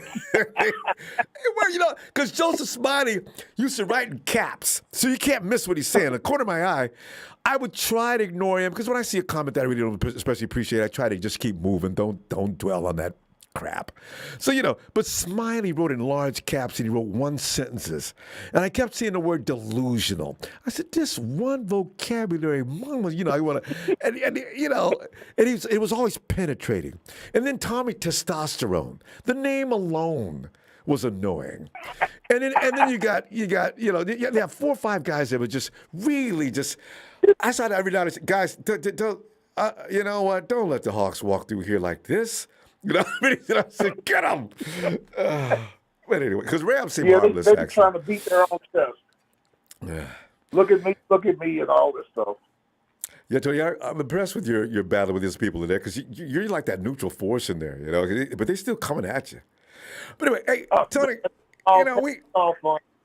Yeah, and that's where you need to take it. But Tony, you know what's funny because like I don't know if what is your owner's name? Arthur Blank. Yeah, Arthur Blank.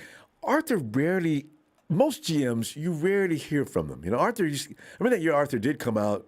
That year, you guys in the Super Bowl, you seen him a lot with them fabulous suits and everything out on the sidelines and talking to Julio and the other guys. But normally GMs don't come out and say things, just random things.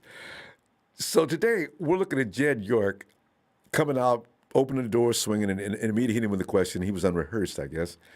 And he says, I kind of invite the situation of, I look at our situation comparative to the Montana and Young situation. I said, if that's the case, sign me up. I said, Jed, what are you? I paused for a second. Jed, what are you doing? What? Don't get involved. In fact, you know what? At this point, even if you are involved, you probably should keep it to yourself. So now that whole can of worms is opened up. Now fans all over the base and media are wondering what's going on. I have no idea. I got about 30 different theories, but I don't know which one could possibly be right. But that's why I said, does Arthur ever do things like this? Don't you miss your owner, former owner, Mr. D Bartolo? Oh, Eddie was the Grand Master, the Jedi, yeah, God. First class. And all players loved him. It was just an amazing thing. I don't know how the players feel about Jed York. Now that you mention it. Yeah, I don't know much about your owner, York. Other than I know he's the family owned with the sister and all that, but I don't know much about him. He's Eddie's nephew. And by that virtue alone, he's in there running the club. And the father was supposed to be running. He says, all right, Jed, what are you doing? What? I need you to run the 49ers. What? Dad, what do you mean run? I mean, you're the CEO owner. I want you to report in Santa Clara tomorrow, or to Levi's. Damn. Can you imagine? And then he went and got his best buddy, Parag Marathi, and that's what's happened. The rest is history. Hey, Ronbo, you saw me in the comments, probably trading jabs with Ready to Go and Rudy and all that. Rudy's real cool. Yeah. So I told Ready to Go, I said, yeah, I'm in several chats. I'm in AFN, which is Atlanta Falcons Network, Mad Mike Sports, Smitty Smith Sports Machine. Mm-hmm. I said, and he couldn't tell me any chats that he's in with the Los Angeles Rams or the Chiefs or whatever you want to. I told him, I come to the 49ers here. I found it stumbled on it one day. I said, they're a first-class organization. Their fans are first class. I said, that's why I come in the chat. They welcome me. I respect the 49ers. I said, now, the low-class teams like the Aints and the Rams,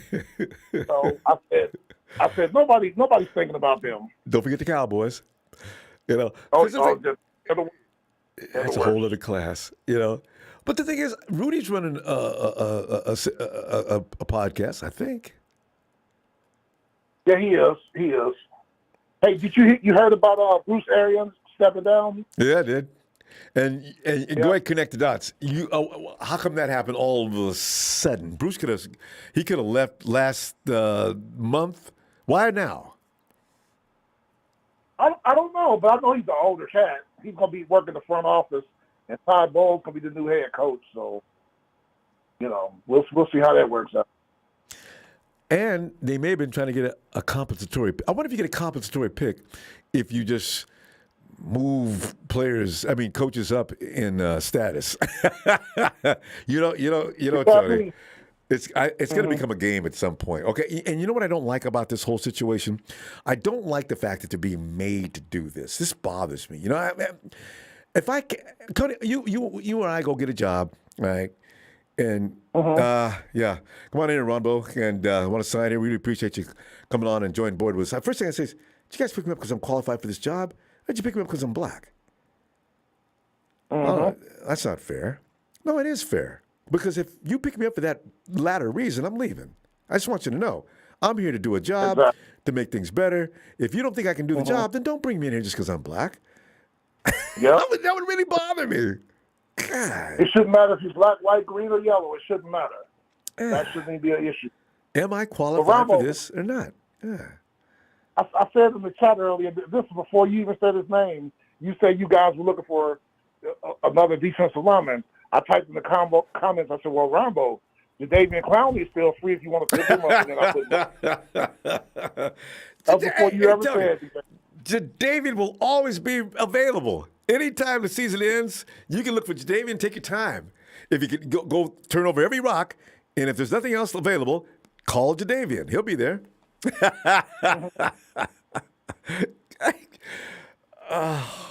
He's not that bad of a ball the draft player. is closer, Ronbo. What do you think? What are you thinking? If what? The draft is getting real close. We got about 4 weeks. Yeah. So what do you think? I know you guys got that. You got the third round compensatory pick at 105. Like I was telling you, guys got 2 6th-round compensatories and a 7th round compensatory. We're all compensatory, ain't we? We got a lot of picks. You know, the 49ers do the best work in the later rounds. What I need to do is go look around. I should have done this last year as well. Go look around at some of the later rounds and see some. Tony, I wish we could get together. Tony, you got Twitter? Yes, I do. What is your name on Twitter? Or, if you don't want to give that out. David. I'm sorry, go ahead. Just my first name with my middle initial. Okay, send me a DM, and that way I'll know. I'm Ronbo Sports, and my name never changes. Ronbo Sports. Yeah, send me that and say, it's me, hey, Ronbo, it's me, Tony.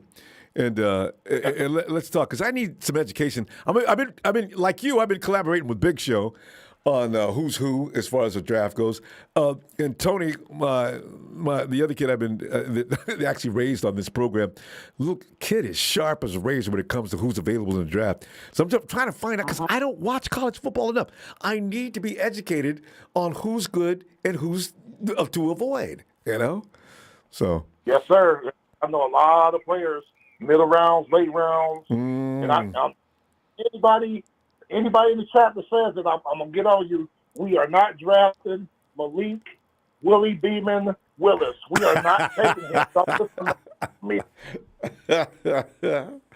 He's got to go somewhere, Tony. Give him a job now. All right. Come on. All I got to say is one team. You know how I feel about that. I bet he goes in the second. Picks. You know what? It's funny because I bet he goes in the second or third round. And the word is out on the quarterbacks, and whatever he did in his pro day, the media tried to pump it all up. It ain't working. No. Whoever takes him in the first round, I'm going to be laughing. God. Tony, I gotta go. Listen to you. Well, I'll see you on Twitter and Friday, too. So I'll be back, okay? Yes, sir. One guy in the chat said, ready to croak. He stands in there, though, don't he? All right, Tony. Good night. Yes, sir. God. And it's the Shabbat. Oh, I got the wrong name almost. Who is that? Who that? It's Eric. Eric, come on in here.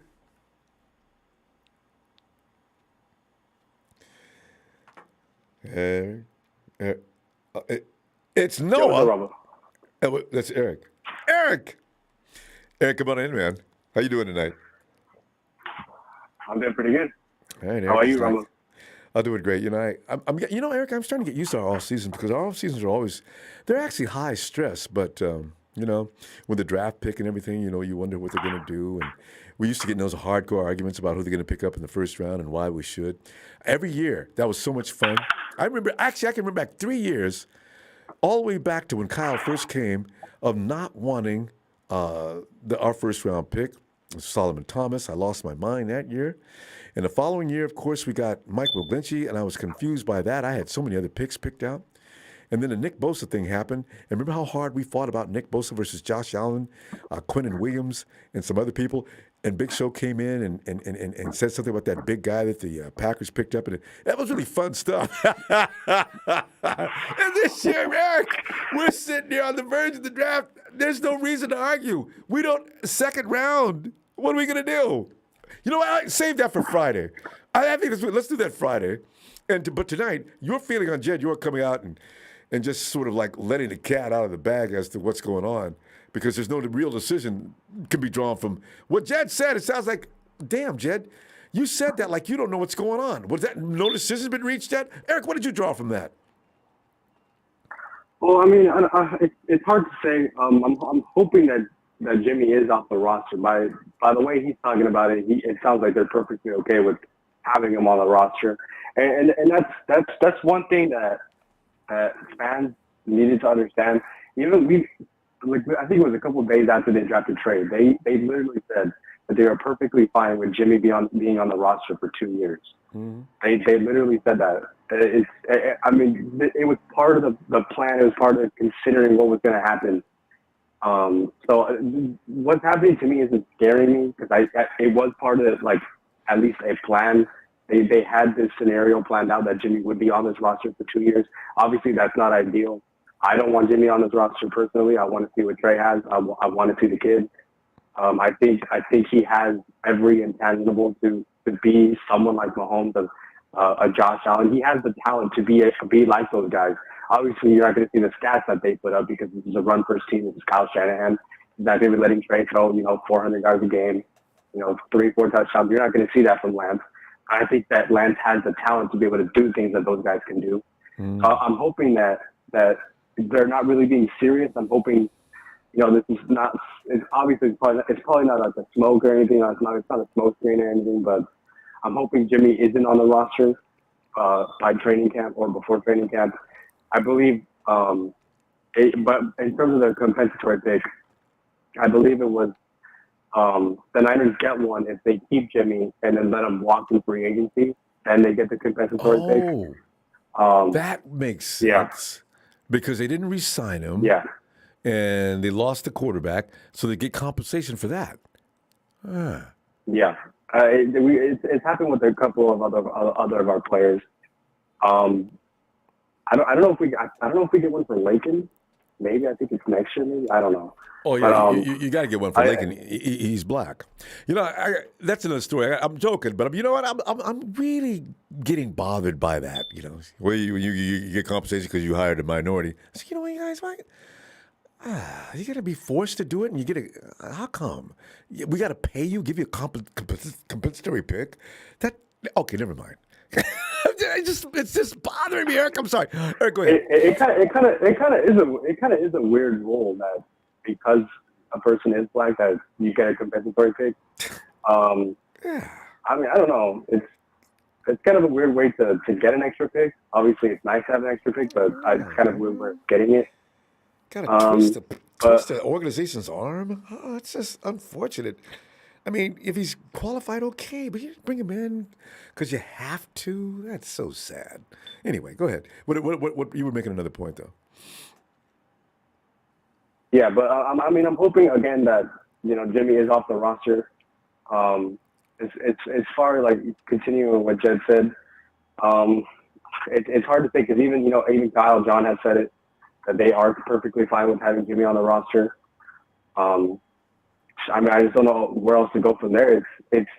I'm expecting Jimmy to be on this roster for for a while. It's not like we're going to hear a trade or anything happening within the next couple of weeks.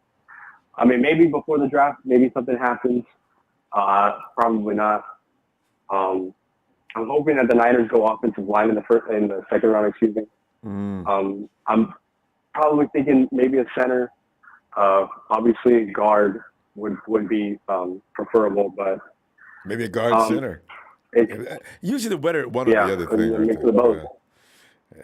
Yeah, but it's kind of the things where I don't really want the Niners to pick someone who can play both positions because they don't really handle that really all that good. They keep switching people's positions, and all of a sudden they don't look as good as we thought they were gonna. Yeah. So I'm kind of hoping they get a solidified center so that he learns from Alex Mack, and then the following year, once Alex Mack retires, he's able to get that. And obviously, a center being in this offense, he needs to know everything that's happening on the field.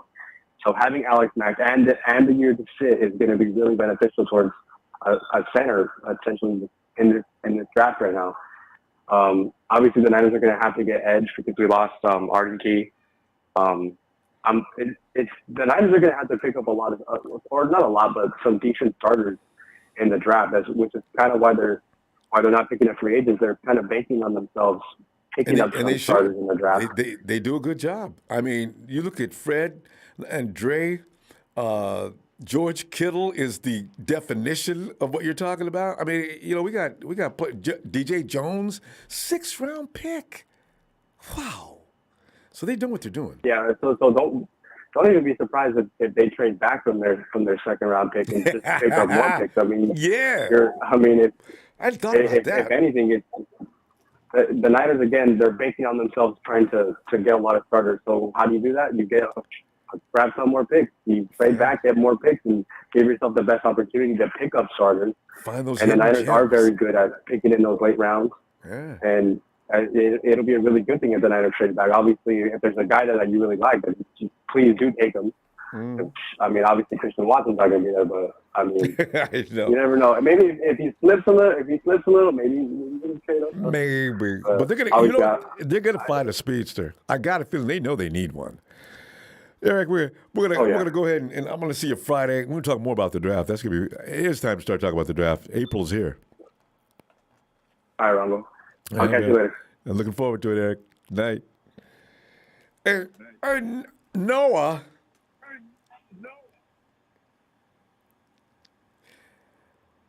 Noah, it's the Lord. I need you to build an ark. Noah?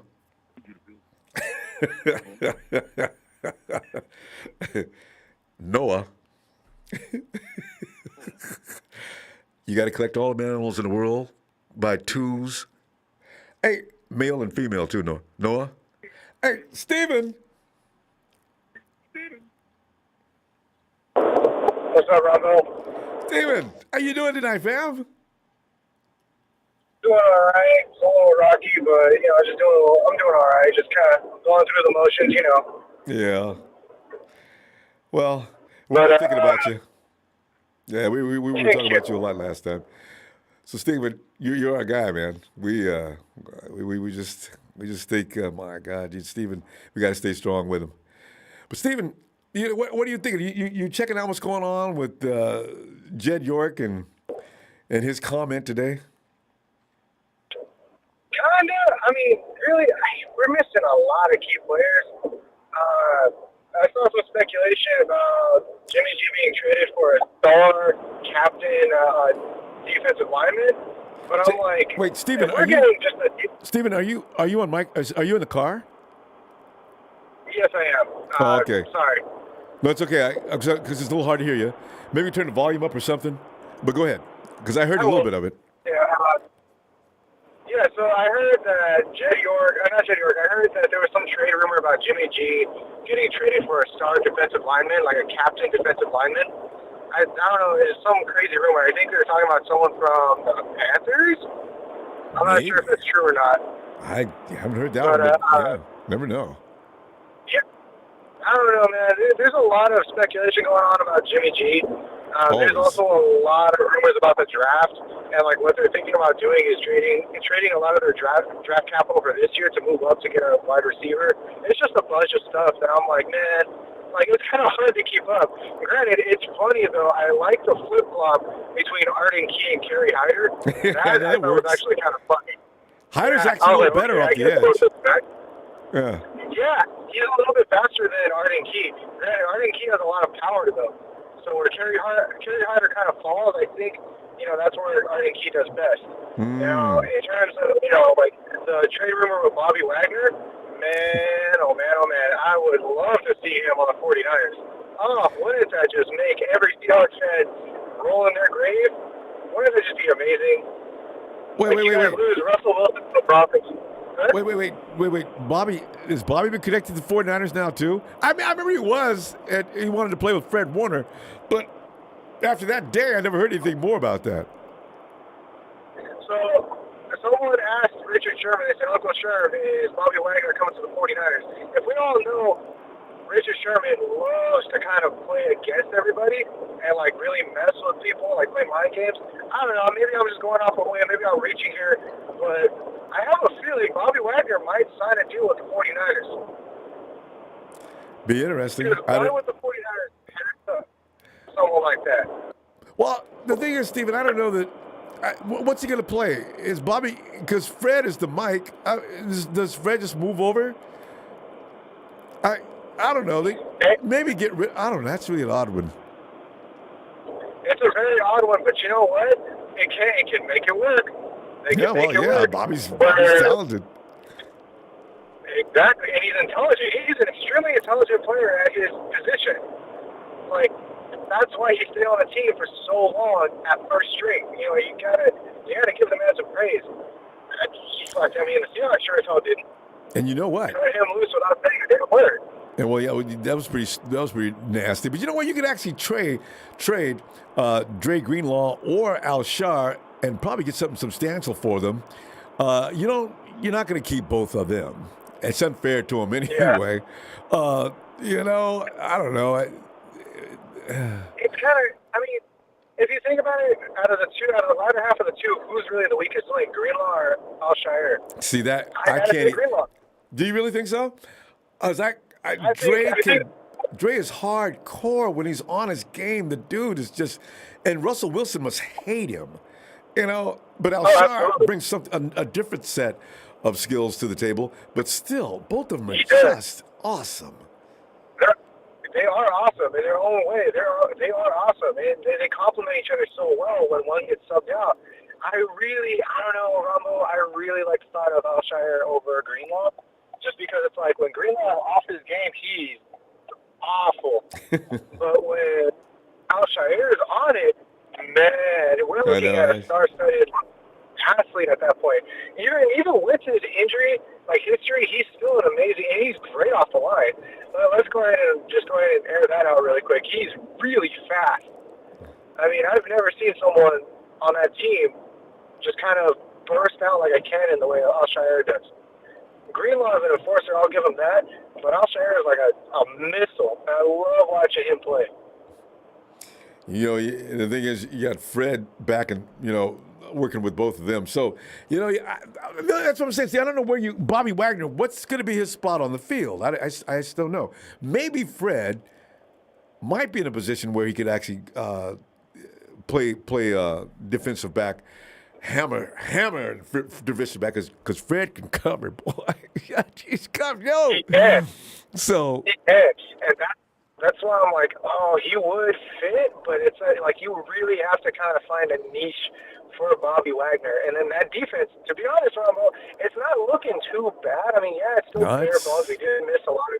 We're missing some of our teeth, tooth and claw, but it's not terrible. It's really not. Oh, the D? The D's. DJ Jones. Yeah, the D's they're going to be fine. I'm looking for John Kinlaw to have a serious bust-out year, too. Here's the thing about Kinlaw. If it's true that he's coming back a lot stronger, then that's phenomenal because he's great up the middle. Even with his injury before he went out, he still did a damn good job. Yeah. And even the year before, his freshman year with the 49ers, he still did pretty damn good.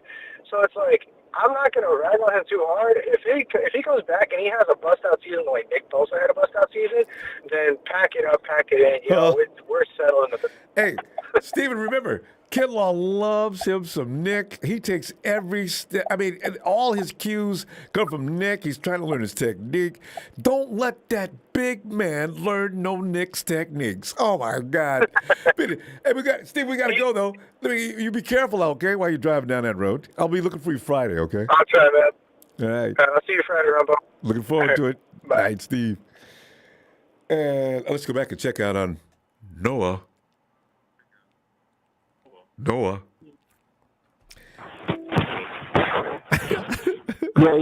Oh.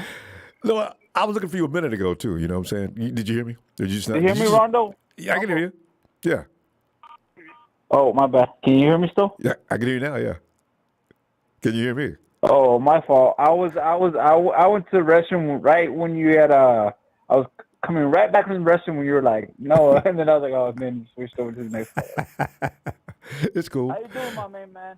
No, I just sit back and just watching the 49ers. As you know how we have antics. It's not drama. It's just the antics that go on with the 49ers each and every year. And it's always Jimmy Garoppolo's always right in the middle of it, right? Ever since 2018, we got him in 2017. He was a center. Every year since we got Garoppolo, is always off season's all about mainly Jimmy, right? So here we go again today, and Jed comes out of a meeting at the owners' meeting that's going on, and he says, I don't know who asked him what question, but Jed. No, the Garoppolo and Lance situation, I've got no problem with that. If we're in the same situation, we could have Montana and Young. Sign me up for it. I'm thinking to myself, Chet, what prompted that? What are you talking about? What are you guys were talking about, Santa Clara? Did Kyle come over to you and say something again about not wanting to trade Jimmy, or we can't trade Jimmy? What do? We don't want to cut him. Well, I'm trying to, make sense of it. Noah, what did you draw from that moment of Jed's? Yeah, listen, Ronbo, you know more than me, but this is just my input on it, right? Mm-hmm. So I've been hearing about we be trying to get a trade value for Jimmy Garoppolo. I hear some people say that we got to get a good trade value for him. Mm-hmm. Don't forget, when we were losing, we didn't have a good quarterback when the New England Patriots decided to give Garoppolo to us all they wanted was a second-round pick. Mm-hmm. Why can't we get a second-round pick? Deed? Yeah. Well, I can answer that real quick before we continue, though. Maybe because at this point, you've got a quarterback. Opinion says Jimmy had nothing to do with it, but I don't think so. I think Jimmy had a lot to do with it. But you've got a quarterback now that went to an NFC championship title game twice and a Super Bowl. So the 49ers are probably thinking, this guy, 25-12 with us, his winning record is way beyond his losing record. So they want a first-round pick, but that's a little unrealistic. Because Jimmy looks like a system quarterback to most gyms. They probably think the reason why he does so well is because he's a product of the system. So you don't want to give a first-round pick, and he's got a shoulder thing going on, and that's why if you're going to ask for a first-round pick, you're asking too much. But you're right, though. You got a second-round pick. You get a second-round pick for him. You're right back where you started. The 49ers may be overvaluing Jimmy and looking for too much, which is probably the case going on right now, especially when you consider how many times he's been hurt and that he's even hurt even as we speak, trying to get fixed. Jimmy! God! But I think that's part of it. Yeah, I agree. And then, I don't know. I think there's a Noah, you faded out.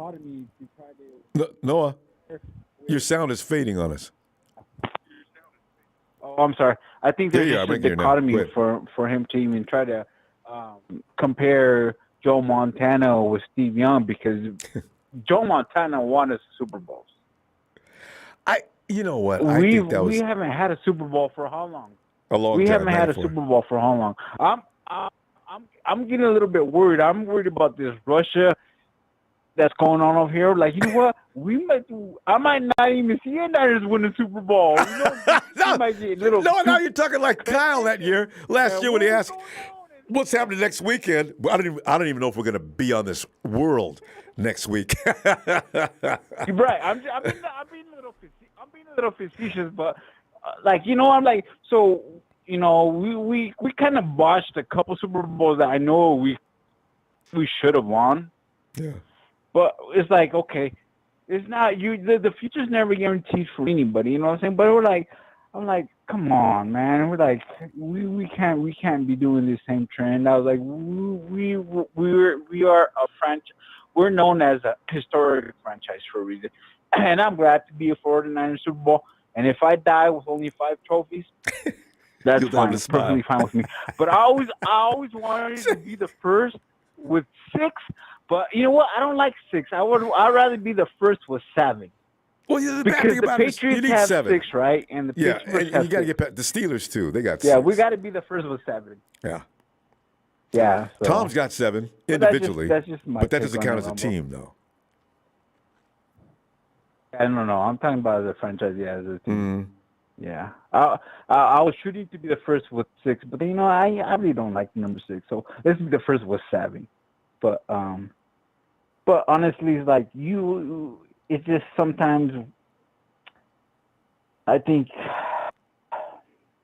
the franchise make too many big bold moves where they like try to go for the future, and you honestly, we should be, sometimes we should just, like, the Rams did.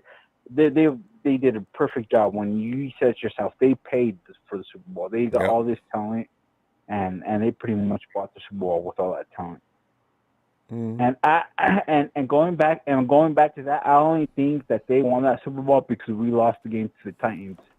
Because if we would have won the game that when we played the Titans, where we didn't have to win or beat the Rams in our final season game, yeah, I think we didn't even. I think we would have been a whole different position. You know we what played I'm too many games. But yeah, that's true. If we could have played one less game, because the 49ers on the road, the whole playoffs, that's too many games, especially when you got injuries to the point where your wrong guys are hurt.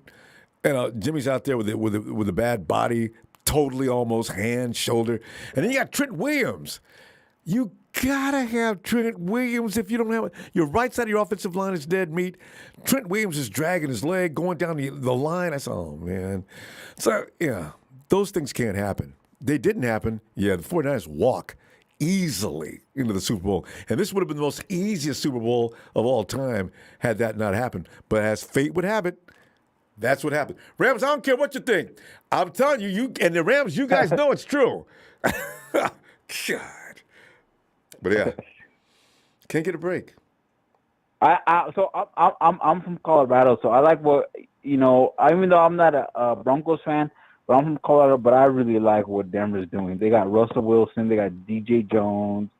I forgot who else they got. I mean, they did some really good moves, I think. But at the same time, I think it's a tough division. It's not an easy division. But it's the toughest division in the league. Think about that. You got the Raiders just picked up Devontae. Him and Derek are buddies from way back, played in college. You got Herbert over there. Everybody thinks he's the next golden boy. Then you got Mahomes was going to be the face of the franchise, face of the league recently, up until Tom ran him out of the park in Super Bowl 54 or 55, should I say? And then you got Russ on the team you're talking about now, and they're building to kill. Oh yeah. They're like, I got a lot of my friends are like, yeah, look at these moves we're making. They're like, yup.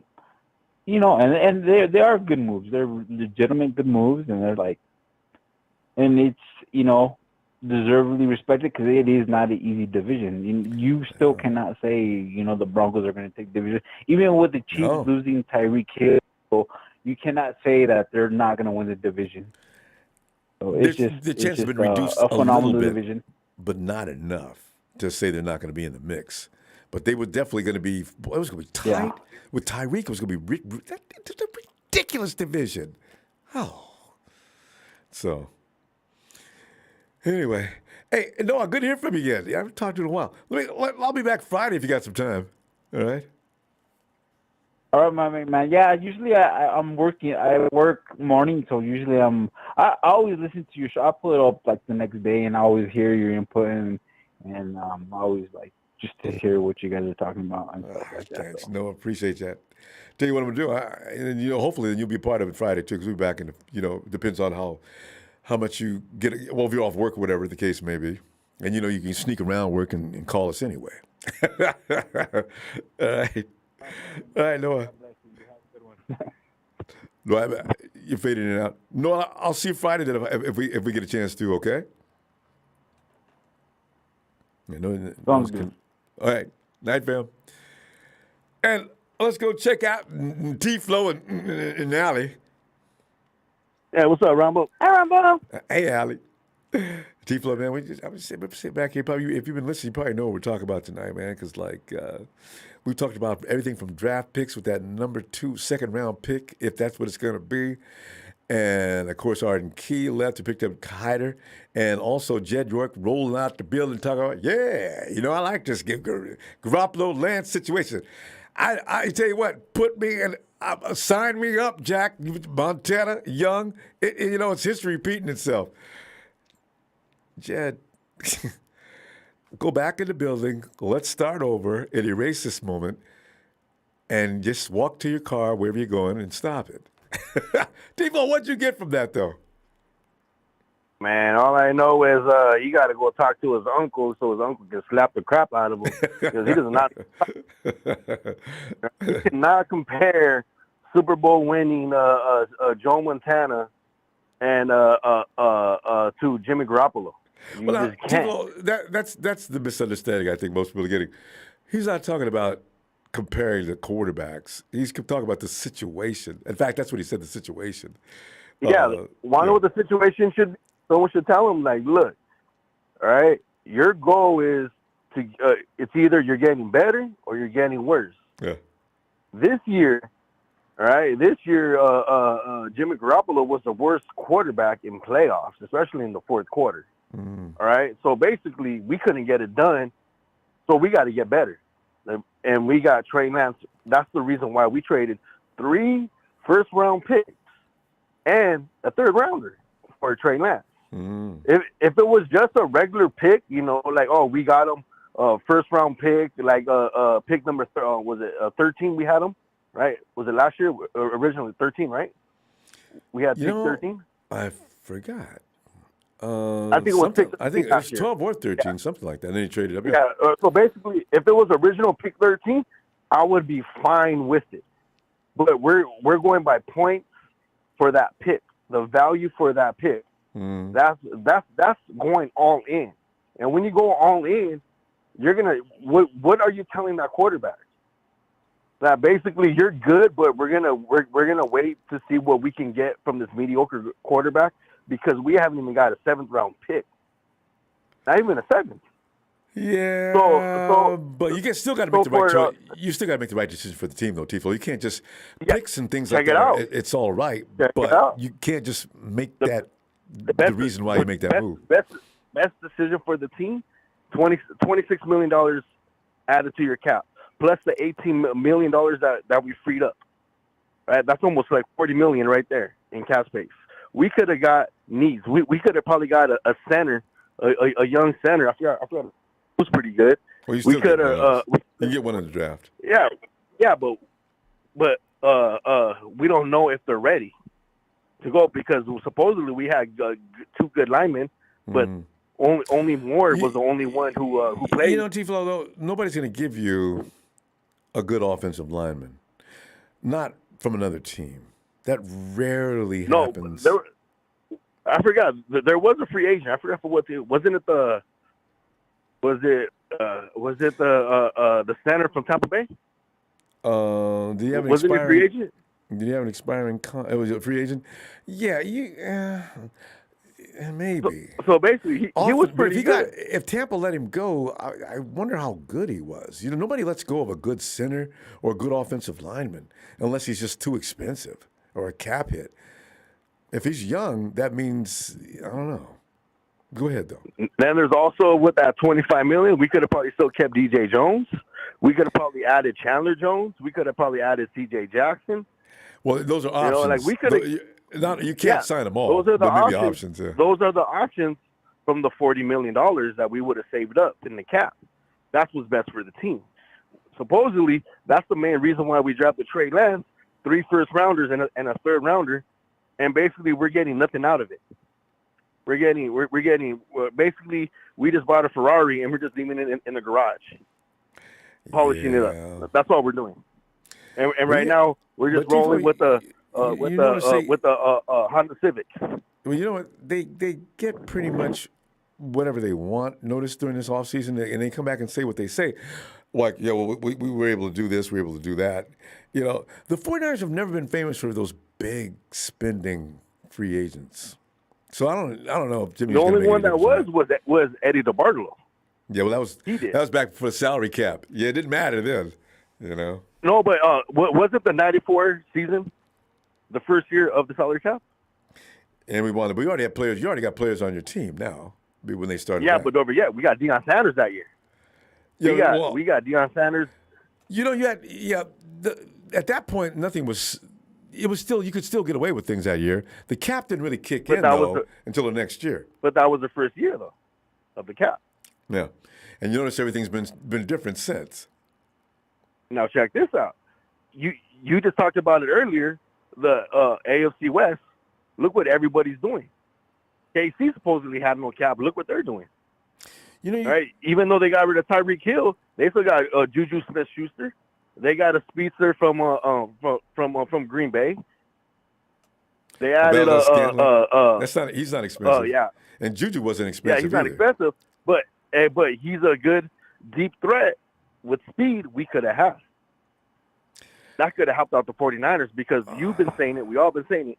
We need a speedster, so someone to take over the top. Juju, and that was him. I don't know about Juju being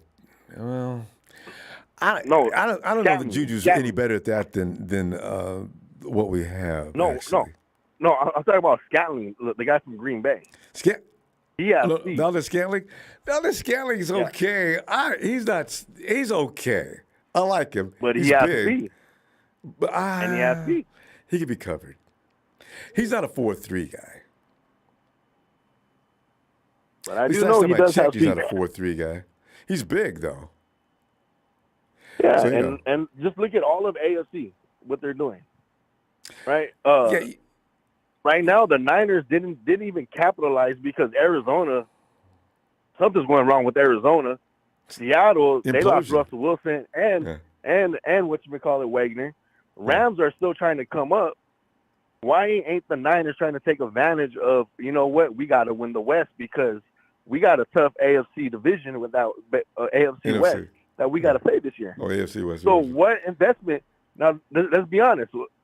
It's either we're getting worse or we're getting better because we don't say the same. This draft pick, this free agency, with all the players we lost and all the second tier that we got, did we get better or did we get worse from the team that we originally had? You remember, D-Flow, you got players on the team you got to resign.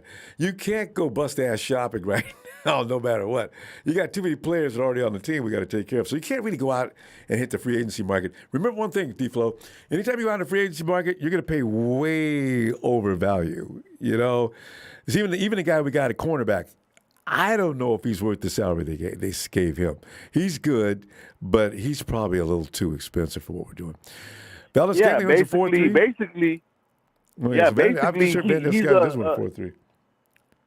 Basically, he's just award that we got was a second, third tier, which basically which the Niners are mostly known for, overpaying for the second tier, third tier players. But then again, everybody. What would have happened? Devontae what would got have happened overpaid if the Niners would have released Jimmy Garoppolo? Tyreek got overpaid. Tifo, you got to remember, the concept here is the 49ers do not like to overpay. But they did, but not at a large volume. So that's one of the things. And it's going to be the same next year. Huh? Ronbo, what's that famous money? Saying fill it up. Scared of money, don't what? Hey, Tiflo, 2 out of 3 times right at the knocking at the door at the Super Bowl. I think that track record says they probably know what they're doing. We'll see, though, what happens next year. But check. But you know what? But did they get better or did they get worse? Because they didn't add no top tier players. We're going to find out. Look at Eddie D. We got tired of Eddie D. Got tired of going to championship games. What did he do? Forget. I'm going all out. Let me get prime time. Let me get Ken Norton Jr. The Super Bowl awaits. We're going to get a chance next year. We got plenty of talent. I don't know that we need talent at every position, but we're going to get better. Tifo, we got to go though. I got to see you and Allie Friday. All right. All right, Ronbo. We'll try to make it. All right. Looking forward. Good night, Allie. I'll have a good night. Let's get a little Niner shout out. Yeah, you can. Niner.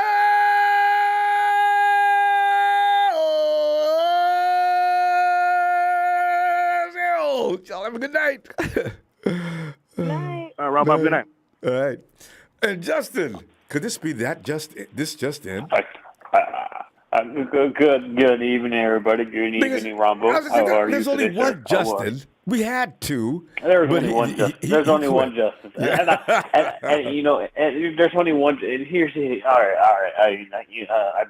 I've been listening a lot. Y'all need to stop with the Jimmy G shit. We need to start planning for draft, okay? He'll get traded when he gets traded. If he doesn't, if he's still on the damn roster, you deal with it. You know, it is what it is at this point. You know, I'm getting sick and tired of these people who play Madden say, well, we could trade Tyreek. You realize that the Miami Dolphins should trade 3 picks. They traded 5 picks for one player, for a 30-year-old player. And so 30 million. The 49ers will never pay a wide receiver $30 million. That's why I'm worried about Debo. Debo's got to come back down to earth. Oh man. So like I really, Ray, shout out to you, but my man, I really need you to rethink like that, because like we need a receiver, but Tyreek spending $30 million on Stanley too. There's a reason why the Packers didn't hang on to him. $30 million for 3 years. So I really need you to so like it's insane, and I'm not a Jimmy stan. I'm a 49er fan. That's what it is. But I'm focused on draft. I'm not even worried about this Jimmy G shit. Like, it is what it is. He'll get traded when he gets traded. I'm worried about this draft. I've been watching draft. You know what? I've been minding my business. I've been living my good life because I've been working and I've been watching draft highlights. That's what I've been doing. This Jimmy G shit that people got stressed out about, I ain't stressing. I ain't stressing one bit, because they'll make their move when they make their move. And I'm living my. I'm not even stressed. No point in I'm not stressing, even stressed. right? Yeah, the people that are stressed are overthinking it. Like, it is what it is. Justin, you got to realize, if you hate a player, the hate for Jimmy is deep.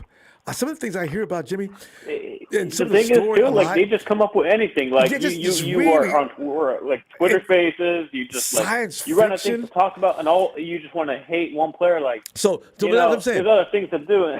But just when you hate like that, it's an obsession. You don't stop thinking about it, and that's why you get more angry when every day's on a team. You're making yourself crazy because the hate is making you crazy. You know, so that's why you're relaxed, because you're kind of neutral on the matter, and that's probably a safe place to be. Hey, what I'm looking at right now is I'm looking at Christian Watkinson out of North Dakota State. I'm hoping that they can pick him up. Yeah, but the dude is a freaking baller. But you know what? He played himself to first round, maybe late first rounder. So it's maybe not looking likely we're going to get him, because the dude had a phenomenal combine. If anybody's watched that North Dakota State combine, he had a phenomenal combine. But some people think that's the only reason why. Some people think that wide receivers probably won't go in the first round. You know what's so funny though about that, Justin? I think so. There's a couple other wide receivers. I think he's going to go late. If we they said the same thing about N'Keal Harry. They said N'Keal Harry was going to go first round, and the Patriots took a gander on him on 30th. So I'm not fazed by that. So I think even if said Brendan Ayuk wasn't worth a first round pick. Okay, so that's what I'm saying. Wide receivers don't get no love so for that first round pick. You know, and I'm looking at offensive guards. I'm looking at offensive linemen. You know, because that offensive lineman needs to be worked. McGlinchey is questionable. You know, I'm going to say something too.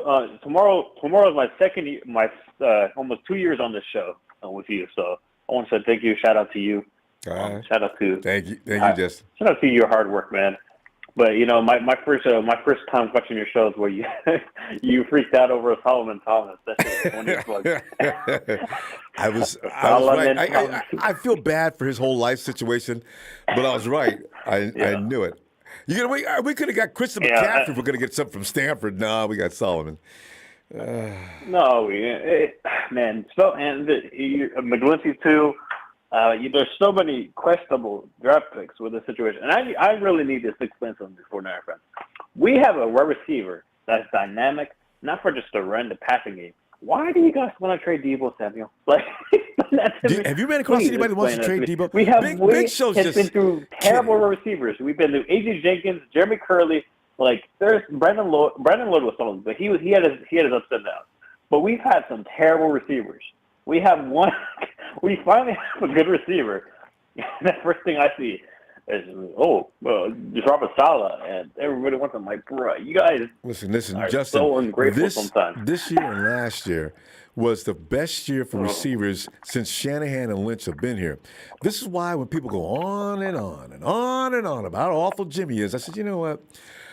I see rookie receivers. I see second and third tier receivers. Yet I need Jimmy G to play at a Pro Bowl level. Please help me understand how the friggin' is that possible? You know, and George Kittle is a primetime receiver, but he's only one guy, and we got him over 1,000 yards. Okay, but that's why it's just we do need a receiver. Debo, we cannot lose. That would be just show. I love you, man. Well, that would be suicide. You're losing Debo. Yeah. No. Yeah, it's ridiculous. It's ridiculous, but you can tell who's on the 49er ship and who's not, and who's only there for like the wins but not there for the hard ages and like Tomsula, Singletary. Oh my God, Trent Fleur was our quarterback at one point. That was terrible. But it is what it is. I'm looking forward to the draft. Christian Watkinson. I'm looking at the offensive guards. There's 82 prospects don't get your hopes in up, this though. draft. Christian's not going to be. We got 82 prospects for offensive linemen. We got 82 prospects for offensive linemen, and I'm hoping we take someone because after McGlinchey, he was solid at Notre Dame, and he came in. He had a first solid year, and then the rest of the 3 years were like, okay.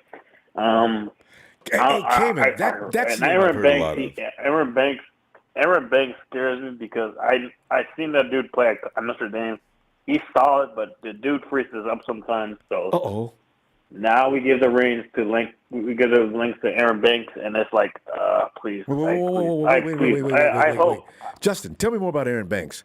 You watched him play at Notre Dame. You thought he was so-so? Yeah, he's okay. He was really good at run blocking. His issue was pass blocking. He's not so best at pass blocking. So that's why I was surprised we took him at that. I was surprised we took him where we took him. I thought he was mostly a third or fourth rounder. I was really questioning why we let go of Lincoln, but I get it. We have to take a gander on Aaron. So I would have preferred we keep Lincoln for one more year. Wait. I don't think Aaron's ready yet. I don't think he's ready yet. I think he needs to learn a lot. Big Show's left a comment. I know it pertains to what we're talking about here. He says, Ronbo, who are you giving $30 million to? Nick or Debo? Can't be both. Receivers are easily replaceable. Hey, Justin, have you ever thought about that? The thing about that too. Okay, so it's semantics. Well, you talk semantics. Okay. He's got you all tripped up. Justin, think clear. They're not going nowhere. They're not going. This is Big Show that's talking, right? This is the same dude that wanted us to freaking take. You know what? I'm not even gonna bring up what he said because when we took Bosa, he wanted to take somebody else, which that dude's not even. That dude's a just freaking pointed that out. Scrub right now. No. Show has learned what love, it is. Nick. Shout out to you and your college expertise, my man. But Aaron Banks is okay. I'm worried for the offensive line. The offensive line's got to get better. The offensive line has got to get better. And Trent Williams got to get better. Trent Williams can't be the only guy on and there. Trey Sermon. I swear to live in hell. This dude's got to work, man. Like I was not impressed with Trey at all. Trey Sermon, I was not impressed last year. The dude's got to work. The dude's got to grind and maybe Anthony Lynn can make him work a little better. Justin, good to hear from you again. We're gonna have to go though. Hopefully we'll be back in here Friday. While, as you say, you're living life leisurely and kick back and stress free. I'm living life and not really caring about. I'm just living life. All right. Well, you guys have a good night. Be blessed. Thanks, Justin. Night. Not like about Show this time of year. Show, he is not going to be moved. He's a rock. When he makes up his mind about something, he will take on all comers. Show, I'm not going to mess with you. I know you. I know you. Hey, Eric, 510, hello.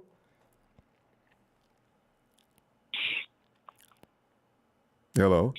In this 510, we went through this with 510 before.